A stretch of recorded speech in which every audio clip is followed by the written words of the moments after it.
Bonsoir, bienvenue dans l'atelier MasterChef. Tout est prêt, on a nettoyé, on a briqué, on a fait briller. C'est le grand retour de ce rendez-vous incontournable pour tous les amateurs de France, de cuisine, de popote, de tambouille. Attention, là je vous parle de tambouille très très haut niveau. Et ces amateurs, les voici.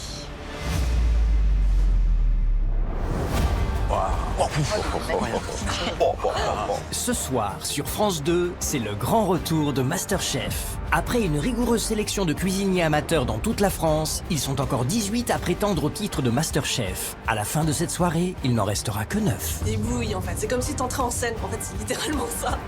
C'est une cathédrale de la cuisine. C'est on rentre et puis là on se dit waouh, j'y suis. C'est canon, hein. C'est canon. Enfin, c'est un vrai choc. Durant plusieurs semaines, tous voudront montrer qu'ils sont les meilleurs cuisiniers amateurs de France. C'est un jour que j'ai attendu, que j'ai rêvé, que j'ai imaginé, et bah ça y est, on y est. J'ai toujours regardé MasterChef, ça a commencé quand j'étais assez petite finalement. Et dès la première saison, je me suis dit, moi j'ai trop envie de participer à ce programme, je trouve ça génial. MasterChef revient et je viens dans cette aventure, donc c'est incroyable. Qu'ils soient designeuses, cultivatrices, formateurs, scientifiques, architectes d'intérieur, dans les milieux associatifs, puéricultrices ou encore fils de restaurateurs, nos cuisiniers amateurs seront départagés par un jury de professionnels. Yves Candebord, à l'origine de la bistronomie, incollable sur l'histoire des grands classiques de la cuisine, il retrouve avec une joie immense le concours MasterChef. On parle des amateurs et je trouve que c'est la plus belle des choses. Je vais leur demander du caractère et de l'identité. C'est très très bon. Thierry Marx, le célèbre chef doublement étoilé, amoureux du Japon et de sa gastronomie, pour qui le mot transmission est essentiel. Face à la promo MasterChef 2022, il s'apprête à donner autant qu'à recevoir. C'est tellement bon et c'est tellement professionnel que fait par des amateurs, c'est agaçant. Quand ça marche, c'est formidable, qui nous font découvrir une saveur auquel on ne s'attendait pas. Et Georgiana Viu, candidate de la première édition de MasterChef il y a 12 ans, à la tête d'un incontournable restaurant à Nîmes, elle connaît mieux que personne les émotions que nos candidats vont traverser. Ce que j'attends de la promo pour cette saison, c'est de la personnalité, de l'envie et de la joie. Waouh! On m'a dit que c'était un concours de cuisiniers amateurs. Mais là, franchement, je suis subjuguée. En plus de ce jury prestigieux, les chefs les plus talentueux viendront tester nos cuisiniers amateurs à travers des épreuves de haut vol. Là, waouh, ça pète, quoi. C'est brillant, c'est culotté. Très bon, très élégant, belle cuisson. Je suis bluffée. C'est un plat que j'aurais pu très facilement servir dans mon restaurant. Et pour arbitrer ce grand concours, une gourmande qui n'hésite jamais à mettre la main à la pâte et à piquer dans les plats, Agathe Le Caron. Un petit morceau de tuile, Agathe. Il n'y a que Georgiana qui pense à moi. Bah, écoutez. Vous êtes trop loin de moi, mais je pense tout le temps à vous. Hein. Alors, qui va réussir à bluffer notre jury d'exception? Je trouve ça très impressionnant de cuisiner pour vous, chef. Faut tout donner. C'est osé, je pense que ça peut faire la différence. Qui parviendra à surmonter ses émotions face à la pression d'un grand concours? Attends. Non mais, commence par ce qu'on a fini, Jean. Bon bah moi c'est mort, elles ont éclaté. Vas-y, refais. Il faut que tu présentes quelque chose, c'est pas mort. Par Komori, on est venu pour voir ta saucisse. Mais c'est pas possible. Allez, go. Lequel des 18 candidats remportera le titre de MasterChef 2022 et la somme de 100 000 €? J'ai envie d'aller le plus loin possible. Je suis un compétiteur, je suis là pour gagner.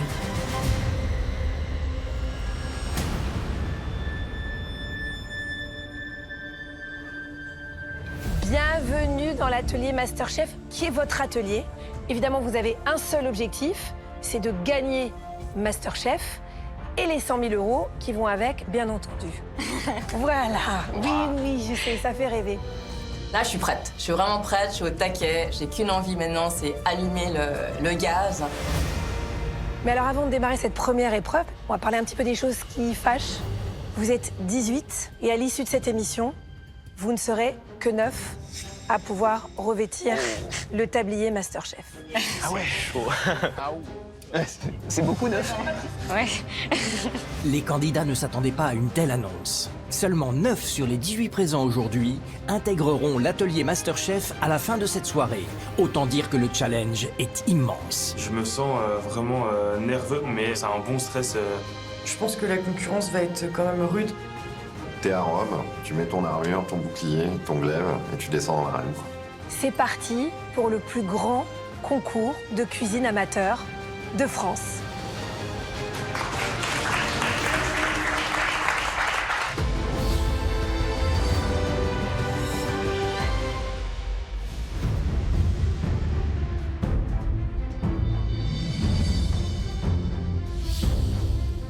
Pour cette première épreuve, on va vous demander de réaliser votre plat préféré. C'est-à-dire celui que vous maîtrisez le mieux. Celui dont vous êtes sûr que quand vous le posez sur la table de vos invités, tout le monde fait « Waouh ». Pour cette épreuve du plat signature, les 9 premiers candidats sont répartis en trio. Chaque trio sera jugé par l'un des chefs du jury. À l'intérieur de chaque trio, un seul candidat sera qualifié pour la semaine prochaine. Le deuxième sera sur la sellette et devra sauver sa place lors d'une dernière épreuve, le test sous pression. Le troisième candidat quittera définitivement MasterChef. Vous êtes les 9 premiers candidats de cette saison de MasterChef. 3, 2, 1, c'est parti. Allez, c'est parti. Chaud, chaud, patate. Courage, courage, les gars. Ça va le faire, on va y arriver. Capre, la crème, c'est des petits pots. Le timing, ça va être notre plus gros ennemi, donc il va falloir y aller. On va kiffer cette épreuve. Je veux du goût, du goût, du goût, du goût. Je suis hyper tendue là parce que c'est les premières minutes et je sais que les 10 premières minutes sont les plus cruciales pour moi en tout cas. Parmi les 9 cuisiniers amateurs, seuls 3 seront qualifiés à la fin de cette épreuve. Tous sont venus avec leurs ingrédients et parfois même avec leur matériel pour mettre toutes les chances de leur côté. Les 3 premiers candidats à être jugés par Thierry Marx sont Clara, Jean-François et Raoul. Qui, parmi les 3, parviendra à séduire le chef dès cette première épreuve?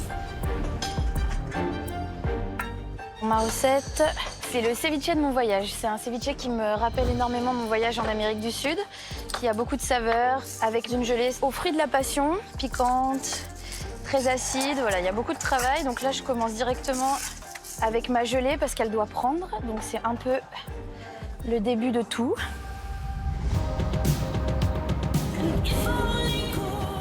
Je m'appelle Clara, j'ai 31 ans, je vis dans le sud du Beaujolais. Je suis architecte d'intérieur et voilà, c'est un métier qui me passionne, mais ça me passionne moins que la cuisine. J'ai traversé plusieurs pays d'Amérique du Sud, donc j'ai ramené beaucoup de saveurs, de recettes. J'ai rencontré des gens qui cuisinaient pas comme nous. Ça a vraiment enrichi ma cuisine. MasterChef, c'est fait pour moi parce que j'aime la compétition, mais j'aime aussi être avec les autres, j'aime travailler avec les autres. Et en même temps, j'aime gagner, j'aime participer, je me donne toujours à fond, je lâche jamais l'affaire, donc j'ai déjà un super atout, quoi. Cette recette, elle me rappelle énormément de souvenirs de voyage, j'ai très bons souvenirs de personnes avec qui j'étais, etc. Donc c'est une recette qui me tient particulièrement à cœur. Et surtout, c'est une recette qui vit, qui est piquante, qui est vraiment... c'est la vie, quoi, dans cette recette. La première fois que j'ai mis les pieds au Pérou, on a tout de suite été dans un marché. Et dans ces marchés-là, ils font un ceviche, ils font un poisson cru. Et donc, on arrive et ça sent très fort le poisson. Ça donne envie de s'asseoir et de manger. Et on commence à déguster. Et là, c'est l'explosion de saveurs. C'est incroyable. C'est aussi se laisser transpercer par une émotion qui est intense. Hop, donc là je mets du fruit de la passion entier, ça va faire des petits grains dans ma gelée, ça va vraiment être très joli. Ça va ramener la couleur dans ma recette. Cette gelée, elle est donc au fruit de la passion, au piment. C'est un piment assez fort, donc on va y aller avec parcimonie. Et ensuite le jus de passion. Le danger c'est que ma gelée, elle n'ait pas le temps de prendre, que ma tuile elle soit pas croustillante, que mon poisson soit mal taillé, que les dosages soient mal faits. Disons que tout est sujet à risque, on va dire. C'est une recette qui ne peut pas laisser indifférent. Soit on adore, soit c'est trop fort, ça arrache un peu le palais. Mais de toute façon, on va ressentir quelque chose. Et donc j'espère que ça va séduire les jurys. Hop là, à tout à l'heure.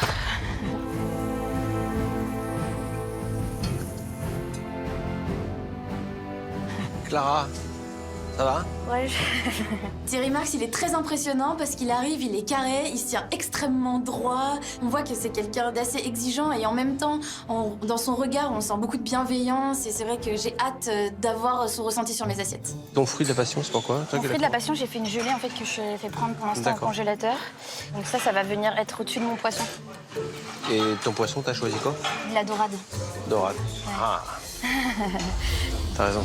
C'est un poisson qui porte bonheur. C'est un poisson qui porte bonheur. J'espère qu'il me régalera les papilles surtout. C'est un poisson qui engage, c'est ce qu'on dit. Ah ouais? Ouais. Et vous me conseillez de la tailler plutôt très fin ou plutôt des morceaux un peu qui est de la mâche? Ah bah ça, j'ai pas le droit de te le dire, c'est toi qui dois me surprendre. Si je devais dire une chose sur le ceviche, c'est donner un confort de dégustation. C'est ça le ceviche. Parce que cette texture du poisson cru, il n'y a pas de cuisson avec une marinade. Donc il faut qu'à la mâche, eh bien, il faut que ce soit facile à avaler, qu'il n'y ait pas de gêne ou de morceaux qui soient trop gros ou des morceaux qui viennent être filandreux. J'espère que ça va vous réveiller les papilles. Merci. C'est un peu galéré à ouvrir ce truc, non? De voir le chef Marx ici, c'est vraiment très impressionnant. On est un peu tous émus quoi, de pouvoir être en compagnie d'un chef qui nous dit « Allez, courage, lâche pas », c'est vraiment génial, quoi. Un ceviche, c'est du poisson cru, donc j'essaie de tailler ça proprement. Pas question d'avoir le tablier noir aujourd'hui, il faut que je l'évite à tout prix. Le tablier noir enverrait Clara en test sous pression, une ultime épreuve éliminatoire redoutée par tous les candidats. Les 3 membres du trio n'ont pour l'instant qu'un objectif, le tablier rouge, synonyme de qualification directe pour la suite du concours. J'ai grandi entre 2 grands-mères, une vietnamienne et une bretonne. Donc les pieds dans l'eau dans les huîtres et les bars et les maquereaux d'un côté et les bobounes et autres spécialités vietnamiennes de l'autre. Et en fait, je vais tâcher de les réunir dans un plat. Là, typiquement, je viens de faire torréfier du sarrasin. Je m'appelle Jeff, j'ai 49 ans et je vis en région parisienne. Je suis chef d'entreprise, je dirige une agence de communication à Paris. Je suis le très heureux papa de 4 enfants. Je viens d'une famille qui vivait à l'étranger, avec des origines bretonnes d'un côté et des origines vietnamiennes de l'autre. Et donc voilà, on a cette double culture. Je la perpétue avec mes enfants, parce qu'ils sont très curieux de leurs origines. Et du coup, c'est le meilleur moyen que j'ai trouvé pour façonner notre identité de tribu, que de leur faire partager ça à travers les plats. Si je gagne MasterChef et que je touche 100 000 €, je vais acheter le restaurant qui est en bas de chez moi, parce que exactement au moment où on se parle, il est à vendre. MasterChef ne serait pas MasterChef si on ne devait pas dresser des belles assiettes. Or, le boboon, c'est un plat populaire qu'on sert dans des grands bols, etc. Donc, l'idée, c'est plutôt d'avoir des belles bouchées, bien dosées, chacune, avec une bonne balance entre la viande, les épices, les herbes et l'iode. L'épreuve du plat signature, c'est un truc très particulier parce que ça va donner notre identité culinaire à notre jury. Et c'est un truc avec ma famille et les amis qui surprend. J'espère pouvoir reproduire cette surprise avec le jury. Jeff? Bonjour, chef. T'aimes bien un petit nid? Un petit nid? Ouais. Raconte-moi un peu. C'est un boboon des abers. Donc on va essayer de faire ça avec des petits nids dont le fond va être crispy. D'accord. Comme j'étais dans le Finistère Nord, on va ramener un peu d'iode. On enlève la sauce huître du noxuam et de la préparation pour la ramener en tartare avec le bœuf. Ouais. Les bobounes, c'est des plats d'Asie du Sud-Est, hein, c'est un peu des bols complets comme ça, qu'on mange un petit peu dans la rue, au Vietnam, Laos, Cambodge, Thaïlande. Est-ce que de vouloir mélanger les cultures, c'est pas un peu casse-gueule? Si, je crois un peu, mais après, chacun a le droit d'avoir une histoire, et il le dit, voilà, j'ai une double culture, je vais prendre des produits bretons et je vais les hybrider avec un style qui serait un style thaï ou vietnamien, pourquoi pas? Et puis vous savez, les petites cacahuètes torréfiées concassées qu'on met habituellement, et ben là c'est du sarrasin. Ça va ramener un peu de crunch. Tu les as torréfiés avant, c'est ça? Ouais. Ah, c'est bien. J'ai commencé par là. Ouais, ça sent, c'est bien, c'est bien. Et c'est un sacré punch, hein. Ouais. C'est limite plus intéressant que la vraie cacahuète d'ailleurs. Ouais, je suis bien d'accord. Je trouve que c'est une excellente idée parce qu'il amène vraiment une force du terroir breton dans son bol et dans son assiette. Je trouve ça très intéressant. Donc, très belle idée, le sarrasin. Et là, t'as un petit fumet, là, c'est quoi? Ça, c'est le noxuam. Ah, d'accord. Citronnelle, ail... On y est. Hein. On y est. Ouais. Là, c'est l'Asie du Sud-Est, là. Made in Saigon, qu'est-ce que vous voulez, hein? Courage, Merci beaucoup, chef. Il a tout reniflé. C'est marrant, hein, vous avez l'impression d'être un apôtre et puis il y a Dieu qui vient renifler votre tambouille, quoi. Donc c'est un peu galvanisant, mais il avait l'air d'embrayer sur le concept. Donc on va essayer de pas le décevoir. Je m'accroche comme un ouf, là. Je vais tout faire pour me battre et je vais essayer de faire valoir mes atouts. Je regarde un peu autour. Raoul, il a l'air d'un freestyler et en fait, je m'en méfie à mort parce que c'est ceux qui peuvent te faire un coup de génie, donc ça m'inquiète vachement. Et Clara, elle m'inquiète aussi parce que je vois son assiette, je dis, waouh, le truc tabasse, je suis pas serein. C'est chaud, c'est tendu, mais à ce moment-là, on l'a attendu. Alors maintenant, il s'agit plus de rigoler, quoi. Ils sont 3, mais un seul sera qualifié pour la semaine prochaine à la fin de cette épreuve. Thierry Marx décidera qui, de Jean-François, de Clara ou de Raoul, a sa place dans la promo 2022 de MasterChef. Ma recette du jour, c'est une île flottante salée. On va avoir l'impression que c'est une île flottante sucrée alors que c'est du salé. Et surtout, on va découvrir au fur et à mesure qu'on fera déboucher tout ce qui compose cette surprise en fait. C'est un trompe-l'œil et puis c'est surtout un mélange de toutes les saveurs que j'apprécie, tout ce que j'ai pu connaître dans mes voyages. Je m'appelle Raoul, j'ai 47 ans, je viens de Lille, je suis marié, j'ai 2 enfants. Je suis cadre supra dans l'industrie pharmaceutique. Le seul moment où j'arrive à me couper de mon travail, c'est quand je suis dans ma cuisine. Et là, il n'y a plus rien qui existe. Je suis originaire de l'Afrique de l'Ouest, mais j'ai passé beaucoup plus de temps en Europe que là-bas. Je me considère un petit peu comme citoyen du monde, à m'imprégner des différentes cultures. C'est ça qui m'aide aussi à apprendre beaucoup de choses dans la cuisine, à aller à la découverte de l'inconnu. On va pouvoir lancer le poisson. C'est parti pour 7 minutes. Bonjour chef. Qu'est-ce que tu me prépares? Je suis en train de faire en ce moment une bisque. T'arrêtes pas, je vais pas te faire perdre du temps. Je suis en train de faire un fumet de crevettes qui va être servi de base pour ma sauce. Ah, ça sent bon, ouais. Voilà. Qu'est-ce que t'as mis? Gingembre, persil D'accord. et laurier. Ouais, fais gaffe de ne pas le mettre les herbes trop tôt.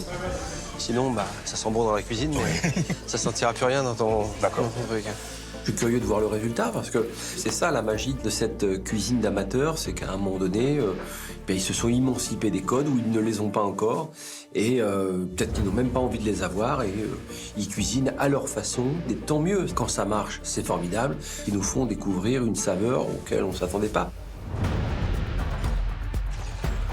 Il faut que j'arrive à sortir le plat complet dans le temps imparti. J'ai la niaque, le punch, les autres cuisiniers sont à des niveaux comme ça, mais j'ai travaillé pour ça et donc on ira jusqu'au bout. On va voir ce que ça va donner. Nouveau trio en compétition ce soir dans MasterChef, Sylvie, Marc Amaury et Kim Lin. 3 cuisiniers amateurs qui vont devoir séduire le palais exigeant d'Yves Candebord. Le chef choisira parmi les 3 celle ou celui qui mérite sa place dans le concours.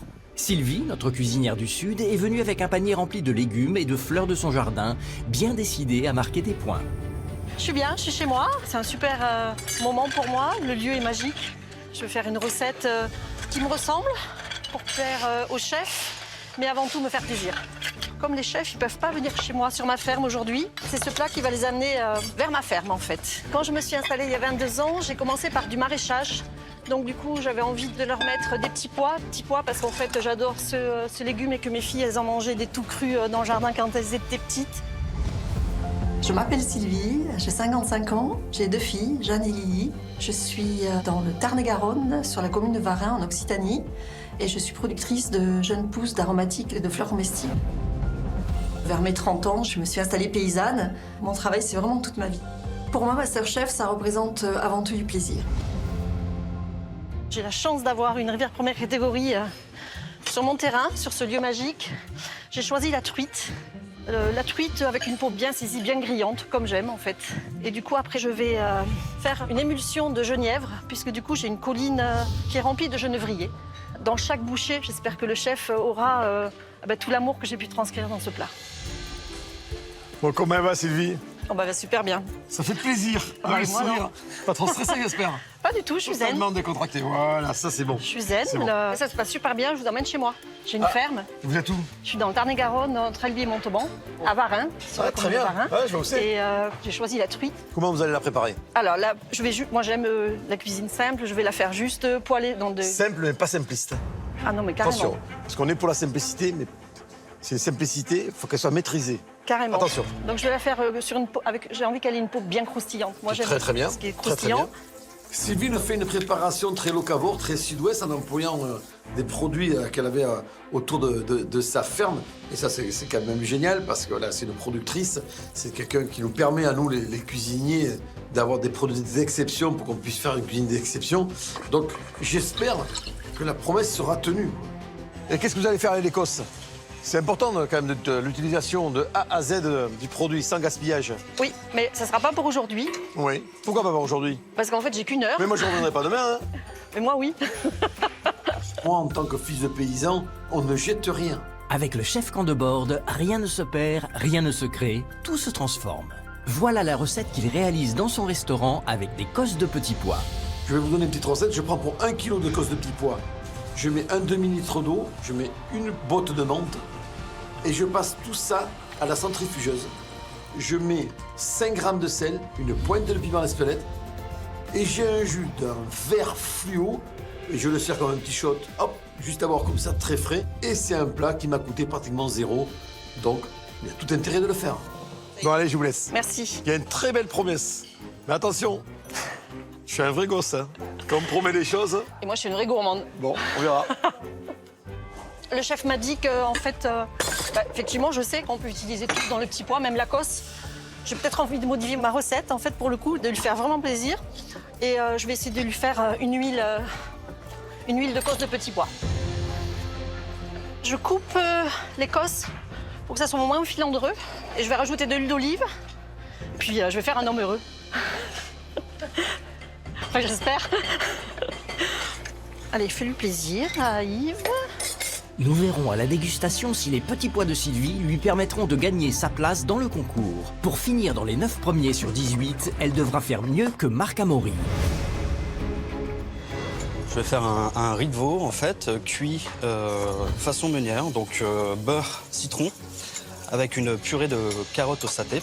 Je vais préparer aussi un petit condiment citron jaune kombawa, ainsi qu'un jus de carotte réduit à la citronnelle. Donc c'est le riz de veau qui part en Thaïlande et en Indonésie aujourd'hui pour moi. Je suis Marc Amaury, j'ai 34 ans. Je viens de Nantes, je suis papa d'une petite fille de 2 ans et demi maintenant. Je suis designer graphique dans la vie. Masterchef, c'est une opportunité de montrer ma cuisine au plus grand nombre. Et même en tant qu'amateur, on peut très bien cuisiner avec les grands chefs qui vont nous entourer. Je pense qu'on est là pour apprendre et pour recueillir tout ce qu'on va bien pouvoir me donner. Bon, comment ça va, Marc Amaury? Ça va pas mal, chef. Décontracté, j'espère. Concentré, mais décontracté. Plutôt concentré que décontracté. Ouh, alors là, dis donc.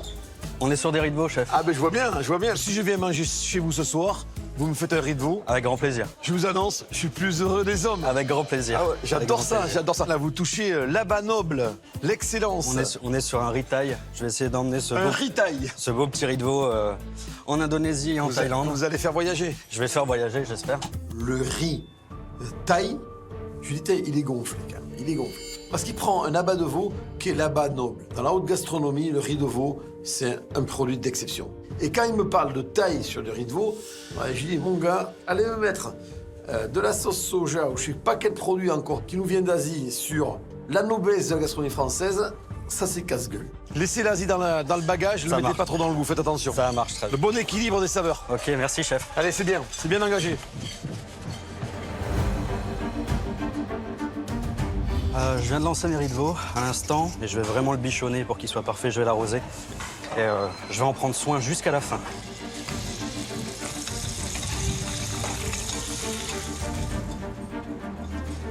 Attention de ne pas trop les chauffer.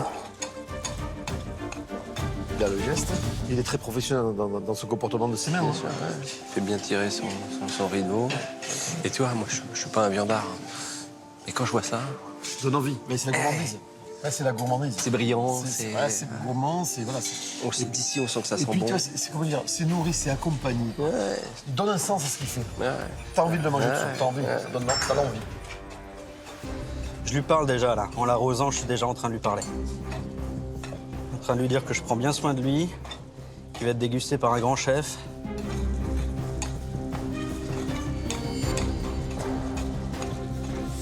J'ai senti la pression derrière mon épaule gauche. C'est un gros challenge de pouvoir séduire le chef. Alors là, évidemment, La pression, elle est un peu plus forte. Je sais qu'il va m'attendre au tournant et qu'il va pas falloir se planter sur les cuissons, les assaisonnements, évidemment. Hors de question que je rentre à la maison, c'est pas possible. Et que je revenais pas avant la fin de l'aventure. C'est au tour de Kim Lin, la dernière candidate jugée par Yves Candebord. Voyons quel plat signature elle a choisi de présenter pour convaincre le chef de la qualifier à l'issue de cette première épreuve. Je vais cuisiner des champignons en espuma avec des œufs que je vais faire moller et un espèce de crumble de graines de sarrasin. Je m'appelle Kim Lin, j'ai 32 ans et j'habite à Draguignan. Ma cuisine, elle est très spontanée. C'est vraiment une cuisine au feeling. J'aime bien que mon assiette soit colorée. Le fait d'être sélectionnée chez MasterChef, je le prends en fait comme si j'intégrais un bootcamp, formation intensive. Et le but, c'est vraiment d'apprendre du jury, forcément. C'est aussi l'occasion pour moi me découvrir et savoir ce que je suis capable de faire. Bonjour Kim Lin. Bonjour chef. Comment ça va? Ça va très bien. Bon, ça se passe bien? Super. Là, on est parti dans le végétal, non? Exactement, mais je rajoute quand même de la protéine avec un œuf que je vais faire moller. Combien de temps pour cuire un œuf mollet? Alors moi, je le fais 5 minutes avec des œufs à température ambiante. Ouais, ça marche très très bien. Par rapport à l'œuf, moi j'avais un patron d'apprentissage qui me disait on voit un bon cuisinier à la cuisson de l'œuf. C'est tellement simple, mais tellement précis à la fois. C'est vrai. Bon, et après les champignons, vous allez faire quoi avec? Alors les champignons, en fait, je vais faire un espuma, mais je vais apporter une petite touche japonisante en déglaçant avec un bouillon de dashi. Pour Vous n'avez pas de chance, hein? Pourquoi? Ouais, c'est pas Thierry qui déguste, hein, c'est moi. Ah. Parce que Thierry avait dégusté. J'ai vu qu'il y avait du katsuobushi. Ouais, c'est pour ça. Et du coup, voilà, donc je vais déglacer à la fin avec, encore à nouveau avec du vinaigre de Cérès pour apporter un petit peu cette petite acidité. Finir avec de la crème, passer au siphon. Ben, je vais vous dire, tous les trois, vous m'impressionnez parce que j'ai pas l'impression de parler à des amateurs.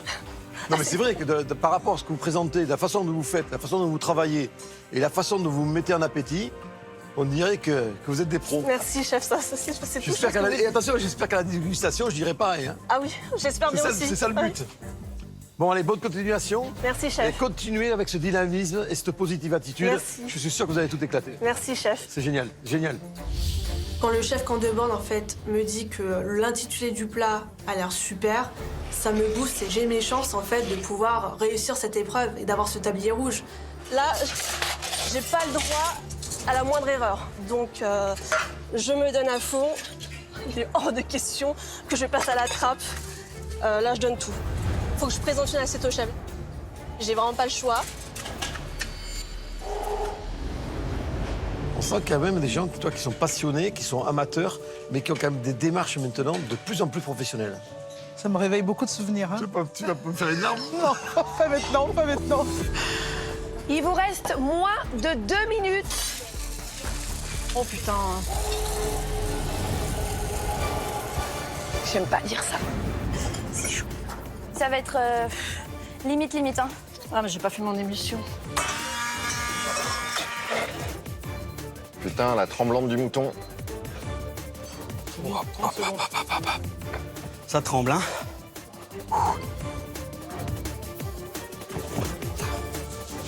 J'ai essayé de sortir au mieux mon assiette.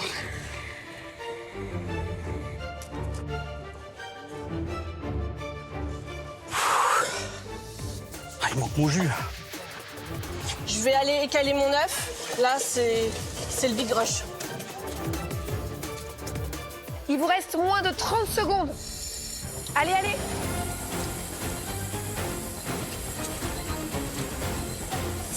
Putain, il est cassé. Il me reste peu de temps.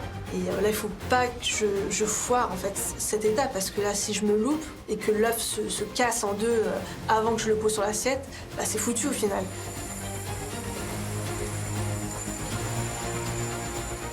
J'y suis presque. Faut juste que j'aille doucement en fait. Là, je peux pas me louper parce que là... 5, 4, 3, 2, 1. Vous écartez de vos plans de travail. Ça va mieux. C'est fini. Bravo à tous. La première épreuve est terminée.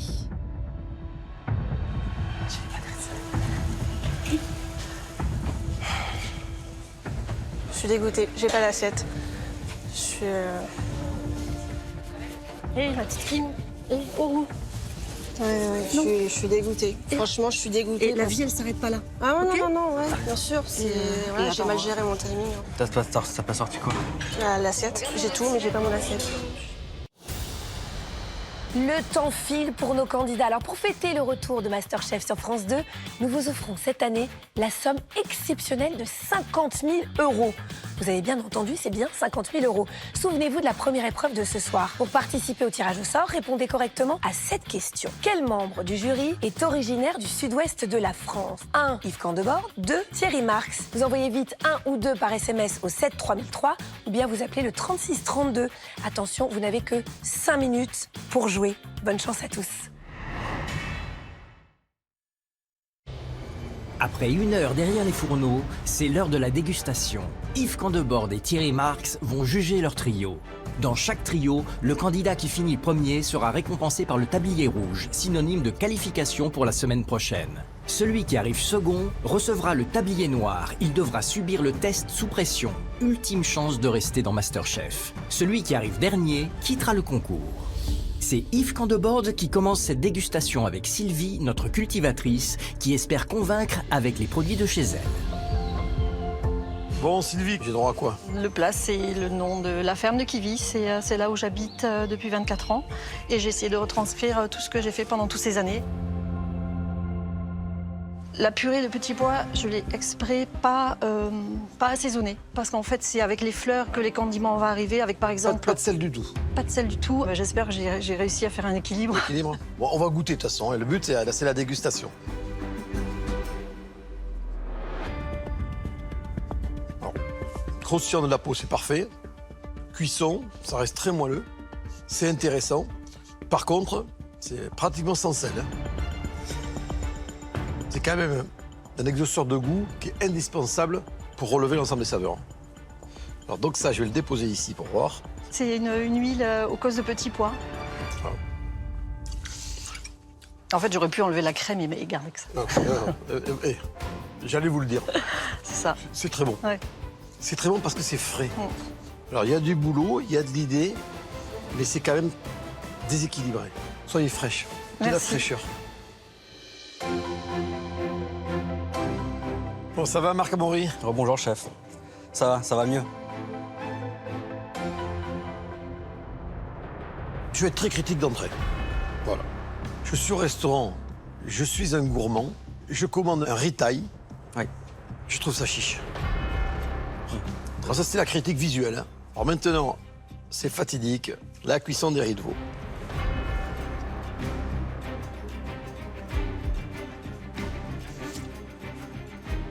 Ce qui est génial là-dessus, c'est qu'on est sur du classicisme extrême.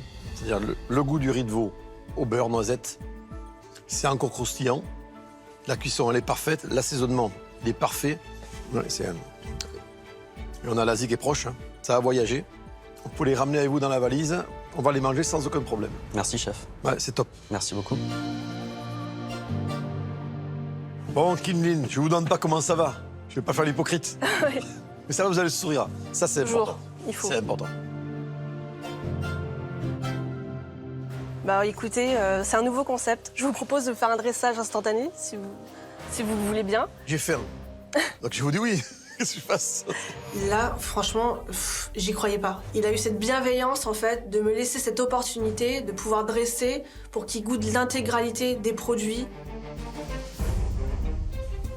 Bon, maintenant, l'heure est fatidique. L'important, c'est l'œuf mollet. J'y vais. Et le jaune, il est comment? Coulant. Il est parfait. Ah, c'est très bon. C'est très bon. C'est vrai qu'il manque peut-être un côté végétal qui amènerait peut-être un peu plus de fraîcheur. Exact. L'espuma marche très très bien. Le dashi xérès, ça permet de contraster un peu avec le crémeux. C'est une très belle préparation. Merci, chef. Alors, pour être translucide avec vous, hein, vous le savez, vous ne l'avez pas fini dans les temps. Vous vous mettez dans des situations très délicates et très inconfortables. Hein. Kim Lin sera-t-elle pénalisée de ne pas avoir pu dresser son plat? Pour Yves Candebord, c'est l'heure du choix. Alors, je vais vous donner les résultats, je pense que vous vous en doutez. C'est un moment toujours très particulier parce que J'ai eu 3 assiettes abouties, intéressantes, des parties pris différentes, des erreurs dans les 3 assiettes, mais du plaisir.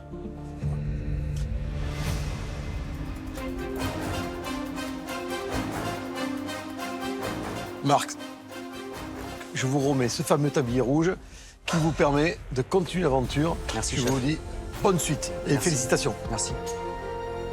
Ça, c'est le logo Masterchef, ça veut dire que c'est la suite de l'aventure pour moi et la semaine prochaine, je suis là et je vais rien lâcher. Bon, Kimberly, Sylvie, belle épreuve. Mais Kimberly, vous m'avez facilité la tâche. Vous l'avez compris, vous n'avez pas achevé votre plat en temps et en heure et ça reste quand même un concours. Bien sûr. Mais votre assiette m'a séduit. Mais c'est Sylvie qui va continuer l'aventure. Je vous souhaite une belle épreuve à venir. On s'accroche et on continue. Je suis émue parce qu'en fait, Kimline sort de l'aventure, moi je la continue et j'aurais voulu qu'on présente tous les 3 notre assiette et qu'on soit tous les 3 jugés pour notre travail. C'est au tour de Thierry Marx de déguster les plats signatures de son trio. Clara va-t-elle convaincre le chef avec son ceviche? Clara, Bonjour chef. vous vous intéressez à la cuisine Nikkei? Oui. C'est cette association du Pérou et du Japon, Exactement. Japon et Pérou. Esthétiquement, c'est beau. Moi, je dis toujours, la cuisine, ça se regarde. Merci chef. Après, il y a la dégustation. Le ceviche, l'importance de la coupe, c'est essentiel. Mais attention, moi, je goûte.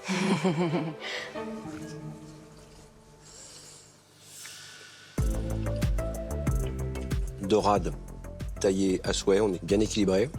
Les fruits, ananas, apportent une texture croquante, légèrement sucrée, qui viennent adoucir le fruit de la passion. Visuellement, olfactivement et à la mâche, c'est en harmonie.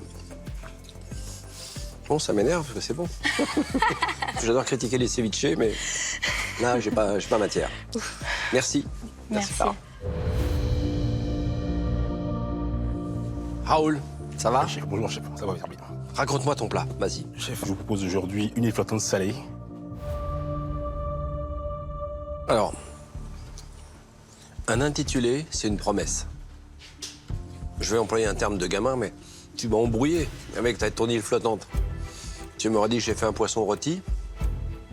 D'accord. D'accord? Ok chef.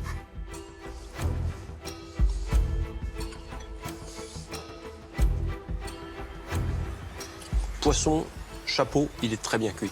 Franchement, il est nacré, bravo. Mais après, j'ai un assemblage où je me retrouve pas vraiment. Alors le problème de la cuisine, c'est pas d'assembler plein de choses les unes avec les autres. C'est qu'à un moment donné, il faut redonner du sens un petit peu à tout ça. Mais c'est un bel engagement. Et le poisson, encore, félicitations, il est parfaitement cuit. Merci. Chef. Ça va, Jean-François? Ça va mieux, chef.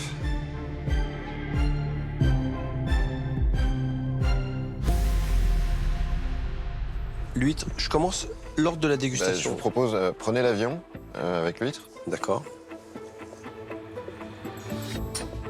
Donc là, on est dans le Finistère. Et puis, si ça vous va, vous assaisonnez comme un boboon classique avec le petit fond de sauce. Alors, c'est ce que j'aime dans ta préparation, c'est ça, le fait de pouvoir le déguster à la main.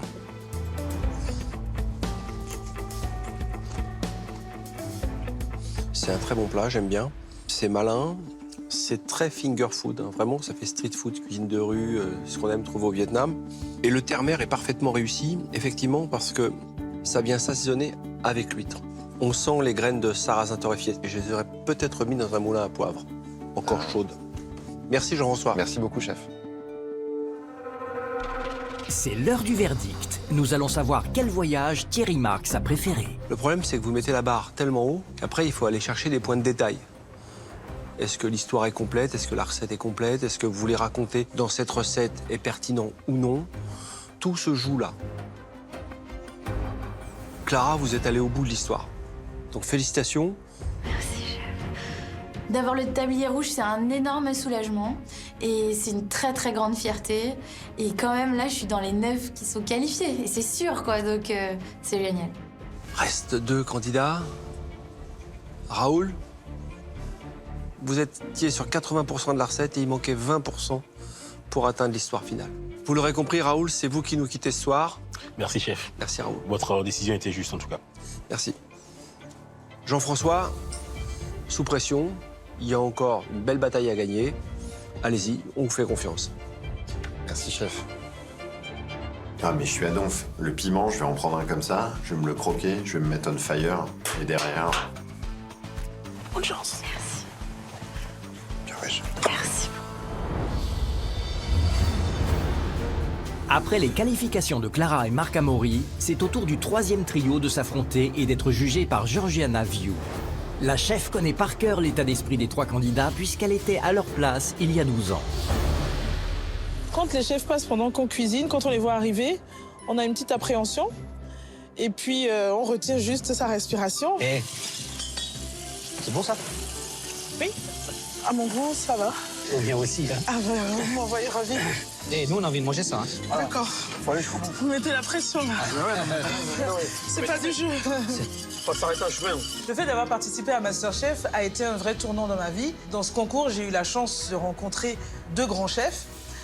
Et aujourd'hui, de me retrouver avec Yves en tant que jury de la nouvelle saison de MasterChef, je trouve ça juste génial. Si MasterChef a été un tremplin formidable pour Georgiana Viu, aujourd'hui c'est elle, en tant que chef d'une adresse prestigieuse à Nîmes, qui va juger les plats des candidats. Et aucun chef professionnel n'est mieux placé qu'elle pour connaître les émotions que traversent nos cuisiniers amateurs. Je fais un pigeon avec une sauce à la bière et à l'ail noir, avec un espuma de sarrasin et une petite fricassée de brie citronnée. Voilà, c'est un petit peu technique par rapport à la cuisson du pigeon, la découpe, tout ça. Mais normalement, c'est bon et voilà, c'est ce que j'ai envie de partager. Je m'appelle Eva, j'ai 24 ans, j'habite à Toulouse. Dans la vie, je suis comédienne. Alors, la cuisine, c'est un virage à 360 dans ma vie. J'ai eu la sclérose en plaques, j'avais 21 ans. Et ça a commencé en fait par une paralysie de la jambe. Je pouvais plus marcher et le seul truc où vraiment têtu que j'étais, c'était non, je veux me lever à tous les repas pour aller préparer à manger. Au début, je me mettais une chaise haute, puis je cuisinais, j'étais contente. Puis voilà, puis petit à petit, je restais debout. Ouais, la cuisine, vraiment, ça m'a beaucoup aidée dans ma vie, ça me porte et comme je disais, ça m'apaise. Bonjour, comment ça va, Eva? Bien, vous? Très bien. C'est pas souvent qu'on cuisine du pigeon à la maison. J'ai eu envie un jour, en sortant de l'hôpital, de me faire plaisir, de manger des choses que j'avais pas l'habitude, que j'aurais peut-être pu ne jamais remanger. Et je me revois me balader avec ma cagette, avec mon pigeon, toute contente et mes moris. Et c'est ce que j'avais envie de... Depuis, c'est devenu votre plat fétiche, quoi. On mange très mal à l'hôpital.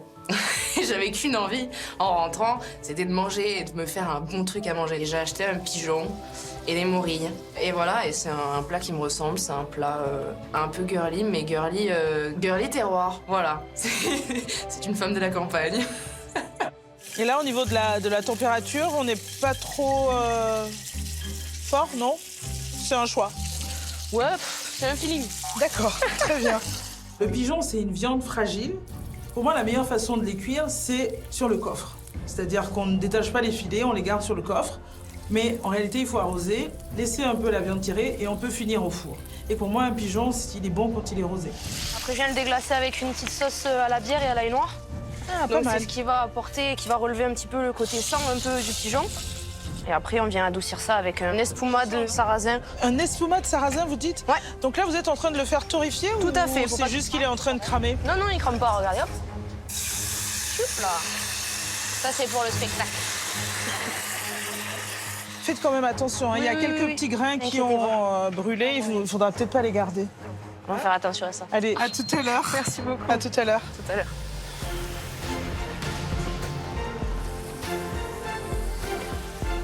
Impeccable, voilà. C'est ce qu'on veut. Ils m'ont l'air beaux. On a une cuisson rosée, alors ça, c'est le most du most. Ils sont parfaits. Ils vont tirer au four un peu le temps que je dresse le reste et puis ça arrivera en dernier sur mon assiette. Ça va être délicieux. Dans ce plat, j'essaye vraiment de transmettre vraiment mon univers, mes émotions, le côté technique, précis, créatif, et j'espère vraiment pouvoir les impressionner. Je m'appelle Dao, j'ai 45 ans, je vis à Genève, je suis mariée, je suis directrice de la formation continue. Je suis toujours en train d'apprendre, j'ai un doctorat en sciences pharmaceutiques et je suis en train de terminer mon deuxième doctorat en droit pénal cette fois-ci.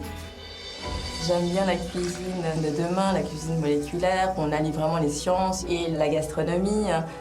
Ma cuisine, elle est très scientifique, très pharmacie, avec des dosages précis, même si c'est ce qu'on me reproche aussi des fois d'être trop technique et d'oublier le côté spontané.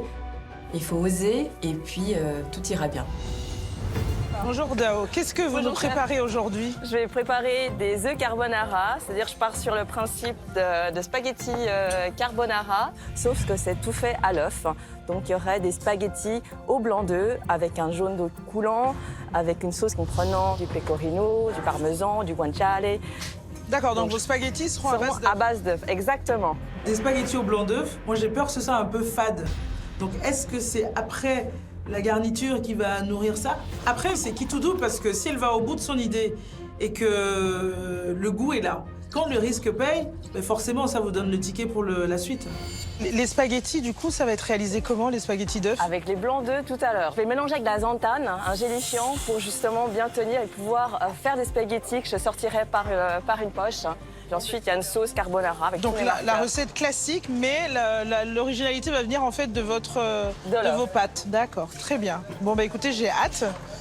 Ça va au niveau du stress? Ça va, je suis au max. Ouais. Bon, en tout cas, bon courage. Merci beaucoup. Et à tout à l'heure. Merci, chef. Je voulais un plat qui utilise les techniques de cuisine moléculaire, vraiment scientifique, pour vraiment montrer mes compétences, on va dire techniques. Je suis quand même pharmacienne à la base, donc tout ce qui est mélange, c'est mon domaine. Et puis l'aspect vraiment culinaire, gastronomique, donc les deux mondes qui s'allient. J'espère vraiment qu'au niveau des chefs, ils vont voir vraiment ces deux mondes ensemble en dégustant mon plat. Les jaunes sont pochés dans une saumure avec le sel. Ça fait précipiter en fait la lécithine, c'est des protéines, et ça formera une pellicule qui permettra justement de tenir sur l'assiette. Maintenant, on arrive à la partie plus technique. Le cœur de mes pâtes, c'est vraiment la quantité de zantane que je vais mélanger avec mes blancs d'œufs. J'ai pas beaucoup de marge. Soit ça va pas tenir, soit il y en aura trop, donc la texture sera pas bonne du tout. J'ai 150 grammes de blancs d'œufs que je mélange à mon mélange de farine zantane. Alors, ma grande peur, c'est vraiment que je sorte une assiette où il n'y a pas les spaghettis. Parce qu'il y a aussi la partie la plus technique et aussi la partie principale de mon assiette. Donc évidemment, si je ne sors pas les spaghettis de blanc d'œuf, ça sera la catastrophe. C'est le moment crucial. Et là, je ne sais pas si le mélange a été bien fait. Voilà. Donc, je suis très contente parce que j'ai mes spaghettis de blanc d'œuf. Yes. En tout cas, la texture est bonne parce qu'on a vraiment une texture de pâte. Délicieux. C'est bon, je peux y aller. De loin, j'ai vu que ça a l'air très, très éclectique. Ouais, et puis on passe de plats très light à des recettes un peu plus gourmandes, cuisinées, rôties. On va peut-être apprendre d'eux. Hein. Ah, mais c'est clair. Moi, il y a déjà beaucoup d'astuces que je pique, que je note. L'œuf carbonara de Dao lui permettra-t-il d'être directement qualifié pour la semaine prochaine? Nous le saurons à la dégustation. Après avoir découvert le dernier plat signature de cette sélection, celui de Vincent, qui lui non plus n'a pas le droit à l'erreur. Franchement, on y est, ça y est. Donc là, il faut se lancer à fond. On commence bien. Hop. Moi, c'est Vincent, j'ai 34 ans et je vis sur la région de Montpellier. Mon père a toujours été dans la cuisine, je suis né quasiment dans un restaurant. J'ai déjà mon premier fan, c'est mon papa. Donc il m'a donné une mission, c'est d'arriver ici pour remporter le concours. Donc voilà, je vais essayer de ne pas le décevoir et d'aller jusqu'au bout. J'ai envie de me prouver que la cuisine est faite pour moi. J'ai envie justement de ressortir de ce concours avec une conviction personnelle que mon lieu de prédilection, c'est une cuisine et c'est pas ailleurs. L'idée, c'est de réaliser des tortellini au pesto de roquette avec un peu de ricotta, noisettes torréfiées et une petite mousse de parmesan pecorino. Ce plat, c'est vraiment pour moi de la gourmandise. C'est les marqueurs de l'Italie, qui est pour moi une cuisine très inspirante. Les pâtes, la roquette, c'est vraiment l'Italie, quoi. J'adore confectionner les pâtes, j'en mange 3 à 4 fois par semaine, facile. Donc de présenter des pâtes pour cette assiette-là, c'est ce qui me semblait le plus judicieux, en tout cas pour vraiment me dévoiler. La pâte, j'ai confiance. L'important, ça va être la justesse de l'épaisseur, la finesse. Il faut pas que ça soit trop épais en bouche, sinon c'est pas mangeable, quoi. Le risque dans cette recette, c'est ma pâte. Il faut qu'elle soit parfaite. Il faut que je puisse la laminer bien comme il faut. Il faut que l'épaisseur soit nickel. Mais j'ai une aisance dans la pâte fraîche. Je pense les réaliser bien comme il faut.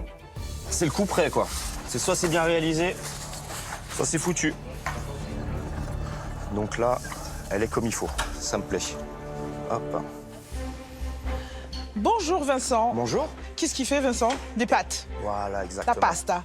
L'Italie. Pourtant, bleu, blanc, rouge, qu'est-ce que j'ai pas compris là? Qu'est-ce que j'ai raté quelque chose? Eh ben, on va montrer aux Italiens justement qu'il n'y a pas qu'eux qui savent faire des pâtes. Alors, on est d'accord que la recette, en fait, tout va se jouer sur la finesse. La finesse de la pâte, De la pâte. cuisson de la pâte. Exact. Il y a pas mal de choses à mettre en valeur au niveau de la technique. Vous savez que moi, j'ai été éliminée sur une épreuve de pâtes, une recette de Frédéric Monton. Donc depuis, je suis hyper vigilante sur la finesse des pâtes, donc je ne vous louperai pas, Vincent. Oui, Vous n'avez je m'y pas attends. fini de suer, mon petit Vincent. C'est le challenge. Georgiana, c'est un exemple pour nous tous, je pense. Elle est issue du même concours pour lequel on participe, donc c'est quelque chose où on se dit, voilà, ça pourrait être nous plus tard, donc ça me donne qu'une envie, c'est de me propulser sur mon plan de travail, de foncer, d'être focus, de lancer mon assiette et d'épater les chefs. Ben, je vous laisse travailler, à tout à l'heure. Merci beaucoup. À tout à l'heure. On y va, les gars. On est chaud. Ouais, j'ai perdu 20 litres. Oh, putain. Putain, un torchon qui prend feu, c'est pour moi. Allez. Il vous reste plus que 30 secondes. Ça va le faire. Je vais lancer mon siphon. Moment de vérité. J'ai oublié mon fromage. Je veux pas. Et voilà. C'est nickel. 3, 2, 1, et c'est fini. Georgiana Viu va à présent déguster les plats signatures de son trio. L'œuf carbonara de Dao sera-t-il trop fade, comme le craint la chef? Dao, rappelez-moi le nom de votre plat. C'est un œuf carbonara. Très bien. Donc là, on a déjà visuellement tous les traceurs de la carbonara. Je suis très curieuse de découvrir un peu la texture de ces œufs. Enfin, de ces pâtes, pardon.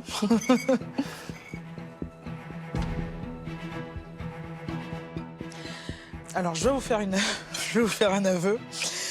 Quand je vous ai vu travailler avec votre balance et tout ça, déjà, je me suis dit, ouh là là, où est-ce qu'on est? Vous m'avez dit que vous étiez pharmacienne et je me suis dit, bon, d'accord, ça va être très technique, tout va être bien pesé, etc. Et au niveau du goût, j'avais peur qu'il ne se passe pas grand-chose, qu'il n'y ait pas d'émotion. Et franchement, entre nous, c'est vraiment bon. Merci beaucoup. Merci beaucoup. Merci beaucoup. À tout à l'heure.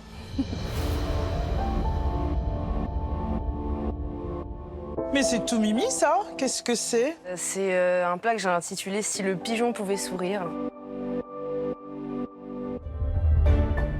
Dites-moi, pourquoi cette fleur? C'est celle qui ramène le sourire, c'est quoi? C'est pour la couleur. Mais là, vous aviez déjà de belles couleurs. Entre l'espuma, le sarrasin, enfin le pigeon, toutes ces couleurs un peu brunes, c'était déjà parfait comme ça, hein, avec la mourie. Donc là, le pigeon, la cuisson a l'air belle. Hein. Moi, j'aime beaucoup quand il est rosé.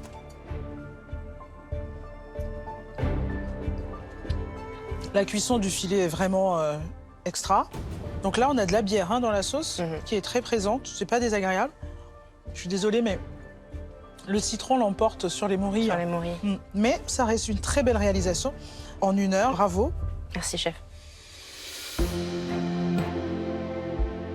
Cher Vincent, déjà, c'est très joli d'avoir ce côté un peu mousseux du fromage avec le vert de la roquette.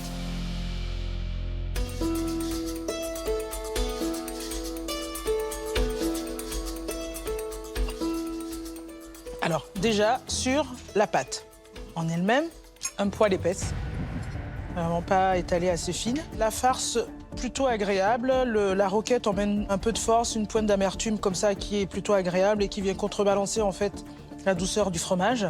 Mais c'est vrai que, et je vous avais prévenu, sur l'épaisseur de la pâte. Et là, vraiment, ça gâche un peu la dégustation. En tout cas, bravo, parce que vous démontrez des techniques dignes de professionnels et c'est du joli travail. Merci beaucoup, Vincent. Merci.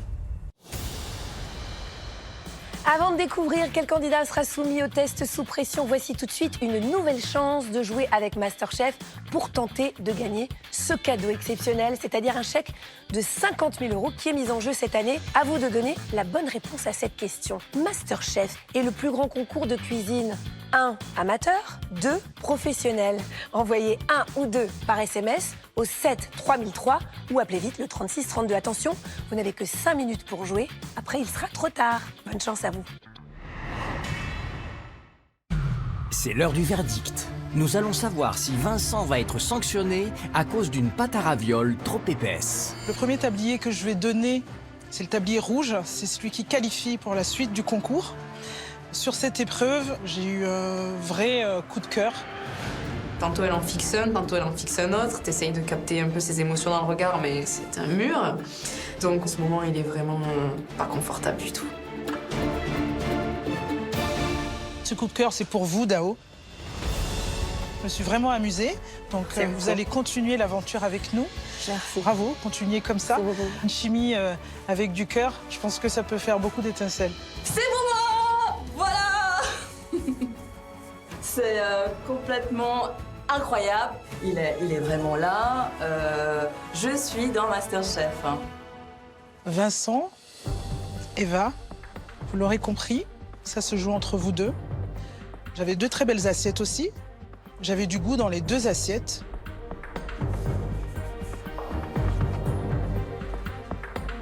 On va être cardiaque. Vincent, je suis navrée. Aujourd'hui, c'est vous qui partez. C'est le jeu, tout à fait. Dans votre assiette, la pâte à ravioles, elle était juste trop épaisse. Et j'en suis désolée. Eva, donc, vous allez vous retrouver en test sous pression. Et j'espère que vous allez donner autant d'énergie, autant de force dans la prochaine épreuve qui vous attend. Merci beaucoup. Merci à tous les 3. Je sens mon cœur qui fait « Ok, c'est bon. Maintenant, il va falloir enclencher la 6e pour cette épreuve de dernière chance. » Bravo les filles, franchement top. Bravo à toi, t'as rien à... Vous avez déchiré. Courage. Il faut des gagnants, il faut des perdants, donc voilà, il faut savoir rester fair play et passer sa place au plus fort.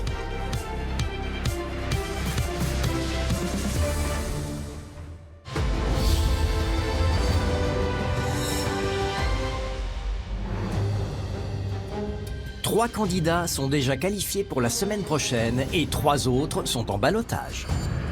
Nouvelle manche dans ces qualifications avec 9 nouveaux candidats qui vont devoir séduire le jury avec leur plat fétiche. Ça ne viendrait jamais à l'esprit de creuser une asperge comme ça. Au travail. Ouais. Ah, une cagade en entraîne autant. Là, attention, parce que là, vous voyez, ça risque de brûler. Ça commence à noircir, ouais. Je sais pas si sa mère, c'est pas bon. Il reste encore 9 candidats à découvrir et seulement 3 tabliers rouges à distribuer. Le plat signature, qui ne devait être qu'une simple formalité, devient une véritable épreuve coup près. 9 plats ont déjà été présentés au jury. Maintenant, c'est à vous. 3, 2, 1. C'est parti. Ah, ça commence? Je me sens vraiment stressée parce que je dois aller très vite. Parce que je sais que le timing, ça va être juste pour ma préparation. J'ai grave envie de faire partie des 9 sélectionnés, du coup là, je donne tout. Les places vont être chères à prendre. Ah ouais, mais c'est chaud. Hein. Les 3 prochains candidats qui vont être jugés par Georgiana View, Samira, Déborah et Zachary vont tout faire pour séduire la chef. Je me sens bien là, je suis un peu dans le jeu et tout, du coup ça va grave le faire. Je vais réaliser les légumes que j'avais l'habitude de manger quand j'étais jeune, quand j'étais petit chez moi. À savoir du coup poivrons, aubergines et tomates. Et je vais essayer de le faire un peu comme une sorte de ratatouille, de monter un peu en forme de petits millefeuilles. Et ma mère, elle met toujours du chorizo dans la ratatouille, donc c'est pour ça que je fais un petit clin d'œil. Là, je vais mettre un petit peu de chorizo aussi. Je m'appelle Zachary, mais tout le monde m'appelle Zach. J'ai 26 ans et j'ai fait une école d'ingénieur. Je suis spécialisé en eau et en environnement. J'ai grandi à la campagne, dans une famille dans le domaine agricole ou du maraîchage. La passion pour la cuisine, de base, ça a été transmis par ma mère et ma grand-mère. Je cuisine parce qu'on a un retour un peu direct sur ce qu'on produit. dans le sens où on part de rien et on sort une assiette, quoi, et on fait plaisir à quelqu'un, du coup, qui va la manger. Mon côté artistique ressort un petit peu au travers de la cuisine, quoi. J'essaie de dresser les plus belles assiettes, même si c'est pas mon point fort, mais faire Masterchef, ça va être aussi un moyen de me prouver peut-être qu'il faut que j'ai plus confiance en moi, ce qui me permettra d'aller plus loin, en fait, au final. Qu'est-ce qu'on va manger, là? C'est quoi ton plat préféré à toi? Moi, mon plat préféré, c'est les kebabs. D'accord. Mais là, j'ai pas le temps. Alors, du coup, je suis en train d'essayer de faire une ratatouille. Je sais que c'est pas du tout une ratatouille. Donc là, en gros, ta crème d'ail, tu blanchis tes os, là. Ouais, j'ai blanchi. Et ensuite, je vais faire un tartare de tomates avec mes tomates que je viens d'émonder, que je vais assaisonner avec du chorizo, de la ciboulette et de l'huile d'olive. Et du coup, je vais monter ça un petit peu en forme de millefeuille. Alors moi, je ne suis pas du tout végétarienne. Donc l'idée de pouvoir assaisonner un plat végétarien avec quelque chose de gourmand comme du chorizo, je trouve ça génial. Après, il faut que ce soit maîtrisé, parce que si on pousse le chorizo en température et qu'on n'a que le gras du chorizo, on tombe sur quelque chose de gras, sachant que la ratatouille a déjà cuit dans de l'huile d'olive, etc. C'est ce qui me fait un peu peur sur cette recette. Mais si l'équilibre est bon, je pense que c'est une très bonne idée et que ça peut marcher. Ces deux préparations vont être mélangées? Non, ça va être empilé l'une au-dessus de l'autre. Le coulis va servir de base de mon assiette. D'accord.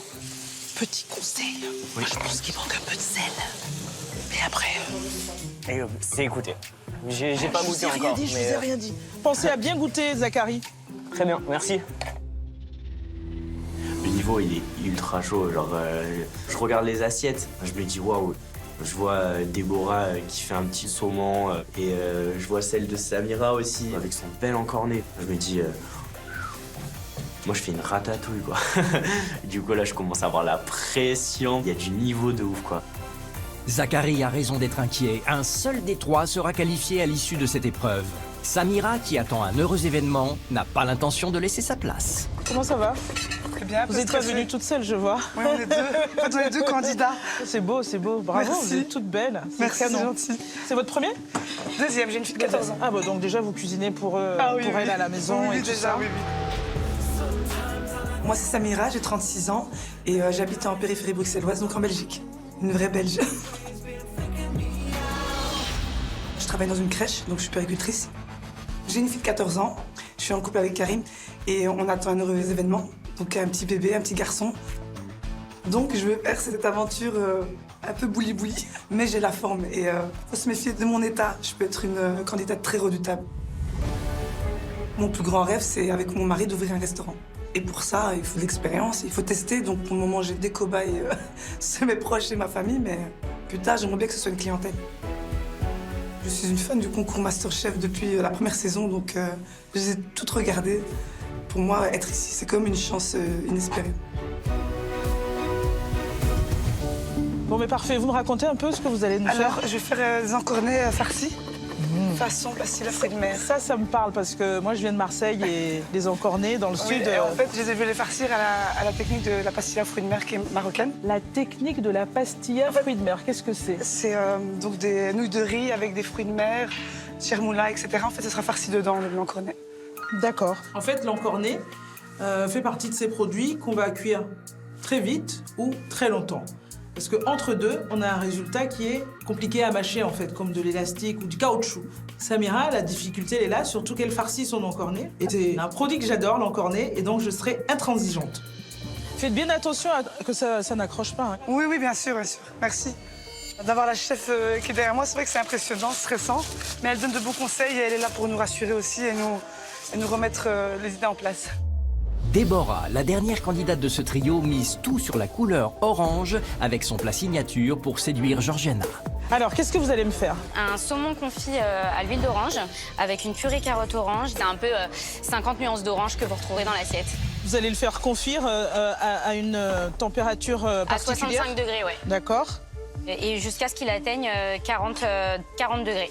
40 degrés où? Au cœur. 40 degrés au cœur. D'accord. Déborah me promet un saumon confit. J'espère qu'elle maîtrise cette technique-là, parce que là, j'attends quelque chose de net. On est pas mal là. On en est à 33, donc il lui manque quelques degrés. Ça monte, mais il prend bien. Et surtout qu'après, je vais mettre un petit coup de chalumeau dessus. D'accord. Bon, mais parfait. Bon courage. Merci beaucoup. À tout à l'heure. À tout à l'heure. Franchement, dans ma recette, le point phare, c'est le saumon. Donc il faut pas que je me plante dessus. Il va falloir que je me concentre sur ce thermomètre, qu'il atteigne 40 degrés et que je ne bouge pas. Parce que je sais que si mon saumon est foiré, c'est mort. Moment de vérité.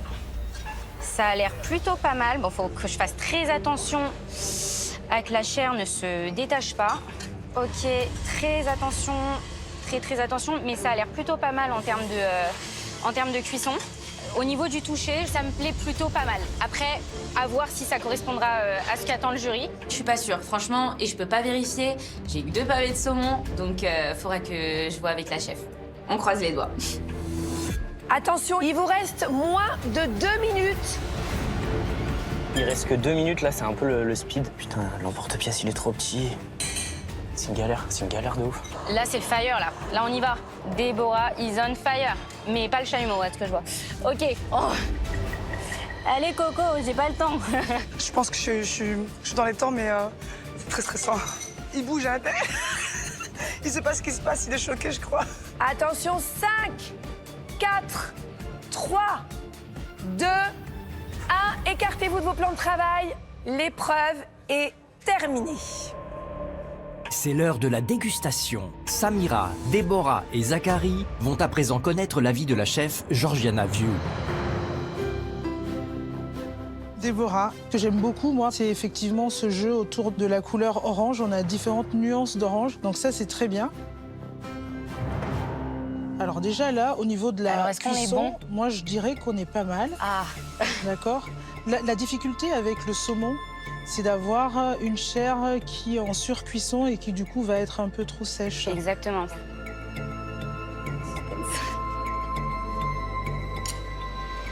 C'est plutôt agréable. C'est vraiment agréable. Moi, ce que j'aime beaucoup, c'est un peu ce jeu de texture, c'est-à-dire qu'on a le côté soyeux de la purée qui est hyper réconfortant. On a l'orange qui emmène beaucoup de fraîcheur. Après, si je devais souligner un point négatif, bon, mais c'est forcément au niveau de la sauce, parce qu'en fait, j'ai la purée qui a une certaine consistance un peu comme ça, épaisse, je dirais. J'ai la même chose avec la sauce, alors que d'une sauce, moi, j'attends qu'elle soit un peu plus liquide, qu'elle vienne un peu lier le tout, napper, apporter de la gourmandise. Peut-être que ce qui me manque aujourd'hui, c'est ça, c'est un tout petit peu de gourmandise dans le plat. D'accord. Mais encore une fois, bravo, parce que c'est vraiment une très, très belle réalisation. Merci beaucoup. Merci, chef. Mon petit Zachary, je suis très agréablement surprise, parce que quand tu m'avais annoncé tous les éléments, je ne voyais pas comment ils allaient être présentés. C'est une assiette très élégante. Alors, je vais regarder si au niveau du millefeuille... C'est un 2 feuilles, en fait. Ah ben non, tu m'annonces un millefeuille, c'est un millefeuille. Je suis désolée, maintenant tu changes pas en 2 feuilles. Hein. Allez, on va goûter. Alors.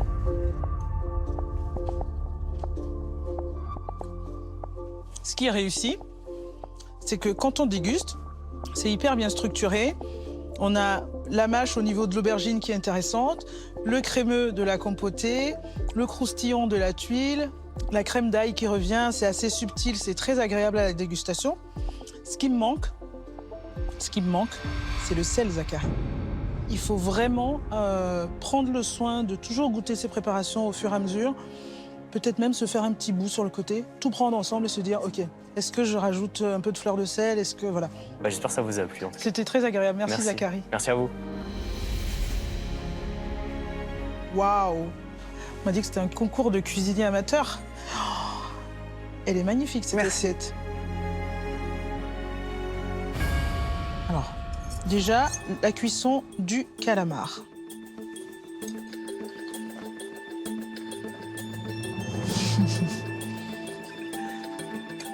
Alors, on a un petit manque de cuisson sur le calamar. On a parlé de pastilla. Est-ce qu'il y a des épices particulières qu'on retrouve dans cette pastilla? En fait, j'avais préparé au préalable une chermoula. Et cette chermoula, tu as assaisonné tous les fruits de mer que tu as cuit avec. Ouais. Ça manque de saveur, vraiment. La chermoula, elle disparaît au profit de ce coulis de tomate, finalement, qui lui aussi finit par disparaître, en fait, une fois qu'on a tout en bouche. Là, il faut reconnaître que tu as quand même abattu un sacré boulot en 1 heure. C'est vraiment digne d'un professionnel. L'assiette, elle était parfaite en termes de dressage. Mais voilà, ce sur quoi tu vas devoir travailler, c'est le goût. En tout cas, bravo. Merci beaucoup. Merci à vous. Merci de m'avoir fait voyager. Merci, c'est le plus important. Au fond de moi, je suis très déçue de moi-même, surtout d'un plat déjà fait, d'une préparation faite et refaite. Déception totale et voilà, je me dis, peut-être c'est mort.